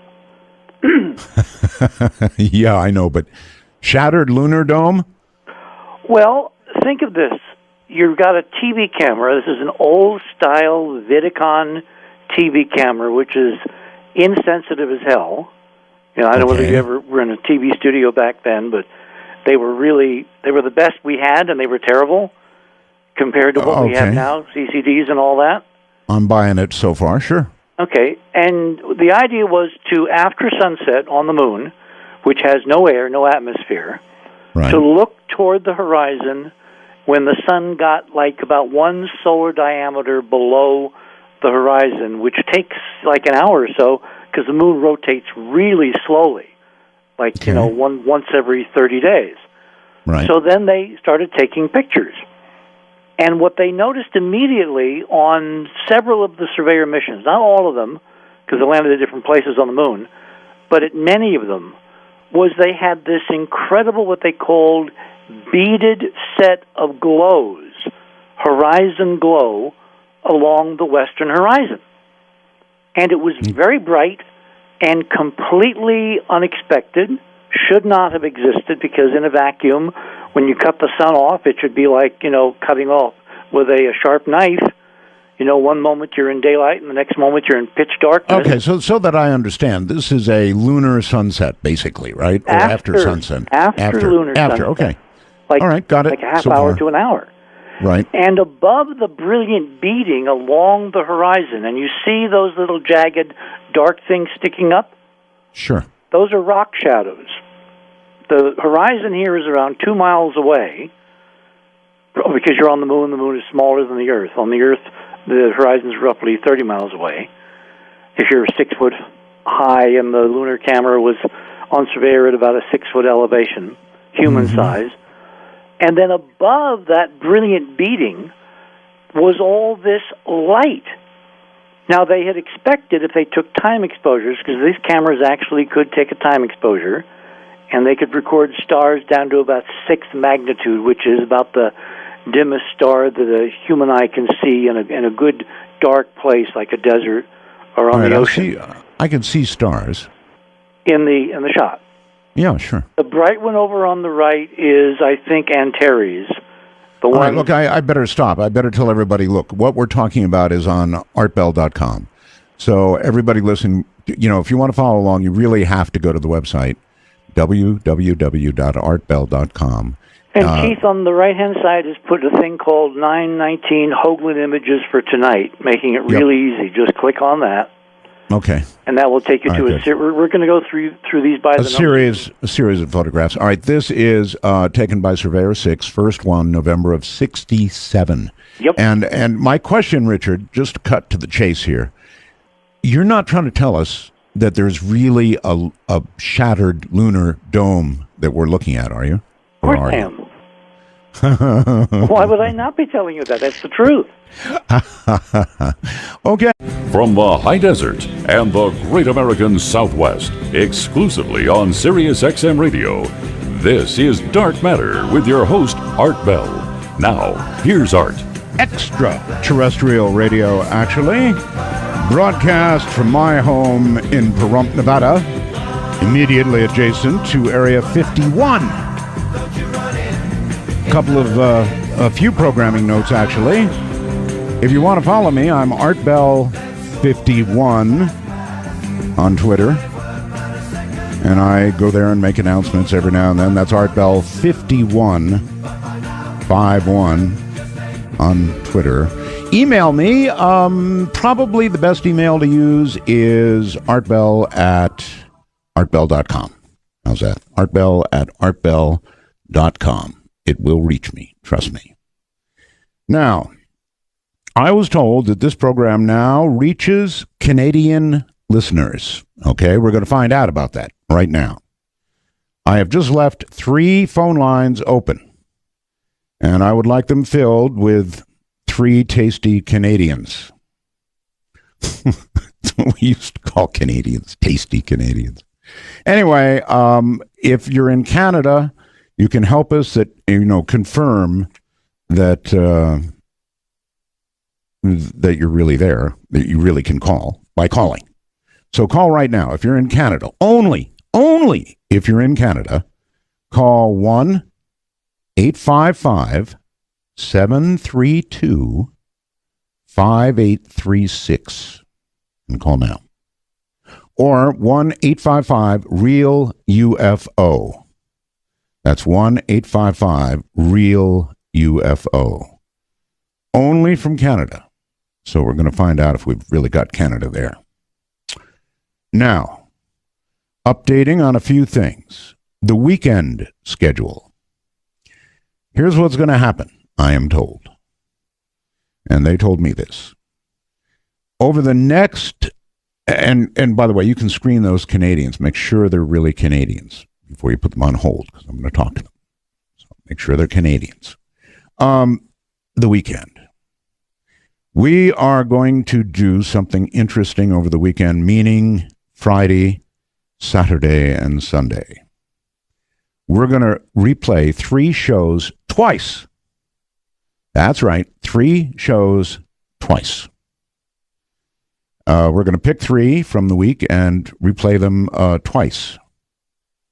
Actually, every day, Friday, Saturday, and Sunday. So if you missed something or a friend did, they're going to get a chance to probably hear it. Then I got a lot of emails about how are all the ABs. They're very well, thank you. And that's Art Bell, Aaron Bell, Asia Bell. And then at least as many about my cats. My cats are fine. This is pretty incredible. Yeti, who I'm sure you all remember, is now, check it out, 22 years old. A lot of you will have been listening way back when he bounded into our yard. Yeti is now 22 years old. And his bones are stiff, but he motivates around. And when he has to, he can run at about 1,000 miles an hour. Abby is fine. Dolly is fine. All 3 of these cats have been around the world now 3 times. They've been around the world 3 times. That's right. I shipped them back and forth, and they had to go through Europe, Scandinavia, actually. So believe that to get to the Philippines. Remember, folks, if you want to wish me well, I'm stealing from Rush here. If you want to wish me well, it's Roswell's. Roswell's Art. That means welcome back. Happy to have you. If not, then just don't say a word. Have nothing good to say. Don't say anything. From the Times of India, and this is really, really sad, there were predictions that 2013 would see an upsurge in solar activity. The sun would be going nuts and geomagnetic storms abounding. Communication systems have fallen. We'd really get it. Well, hasn't worked out that way. Something went wrong. Something terribly wrong. This is the weakest solar cycle that we have had in 100 years. I repeat, 100 years. Now, I don't know if my Canadian callers are on there or not. Oh, yes, I guess. Okay. Let's find out, shall we, very quickly? I'm very curious.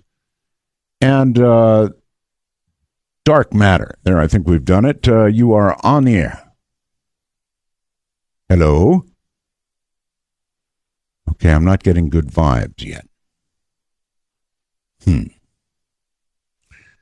Was that a Canadian? Hello there. Hello. Hi, how are you? Not bad. Have you had your station on in Canada, like Toronto, like AM radio? No. Oh, okay. Maybe I'm. No, we're on Sirius XM. Where have you been? Oh no, I think I've heard of you on the radio 2 or 3 years ago in AM radio, but maybe I'm just mistaking you with someone else. Oh no! You're not mistaking me with anybody. I was on AM radio for most of my adult life. Oh, okay. Yeah, because my brother used to listen to you all the time at 3 a.m. and yes, 3 or 4 a.m. Right. That's right. Oh, nice. Can I? So where? Wait a minute. Wait. Sure? Where are you? You're in Toronto, is that right? Yeah, just in Etobicoke. Hey, all right. And you're a Sirius XM listener? Yeah, for the past 3 years. Okay, and you found this show how? Well, I listened to Rotten Tomatoes on this channel. Yes. And I just finished work at 10 o'clock, and right. The station was on, so I started listening to it, and I said, hey, that's the same voice as what I heard a few years ago. So I have Rotten Tomatoes to thank for your being here. Correct. That's really cool. All right, Rotten Tomatoes, thank you very much. There is one tasty Canadian. And, thank you. And you're very welcome. Take care. All right, and I think, right, you too. Let's try going to another tasty Canadian. Hello there. Hello. You are on Dark Matter, and I hope you're in Canada. Yes, I am. What part? I'm West Coast, Vancouver. Okay, West Coast. And how, pray tell, did you hear about the show? I was a listener for years and years and years, and right. I had wanted. I actually had kind of wanted a Sirius radio for a while. I just hadn't bothered, and then I heard somehow. I think I was keeping an eye on your website, or I saw an announcement somewhere. I'm not even 100% sure where, but as soon as I saw that you were coming back on here, that was enough. I bought it right away.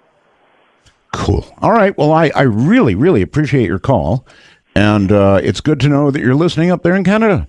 Yeah, it's just great to hear your voice again, and I'll be listening from now on. All right, my friend. Take care.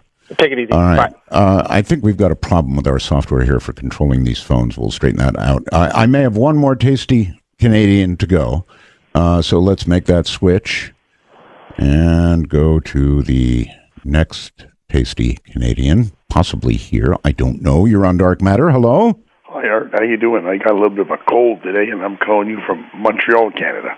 Montreal. All right. Well, that kind of does it. I mean, that's all the way across the country, so cool. It works.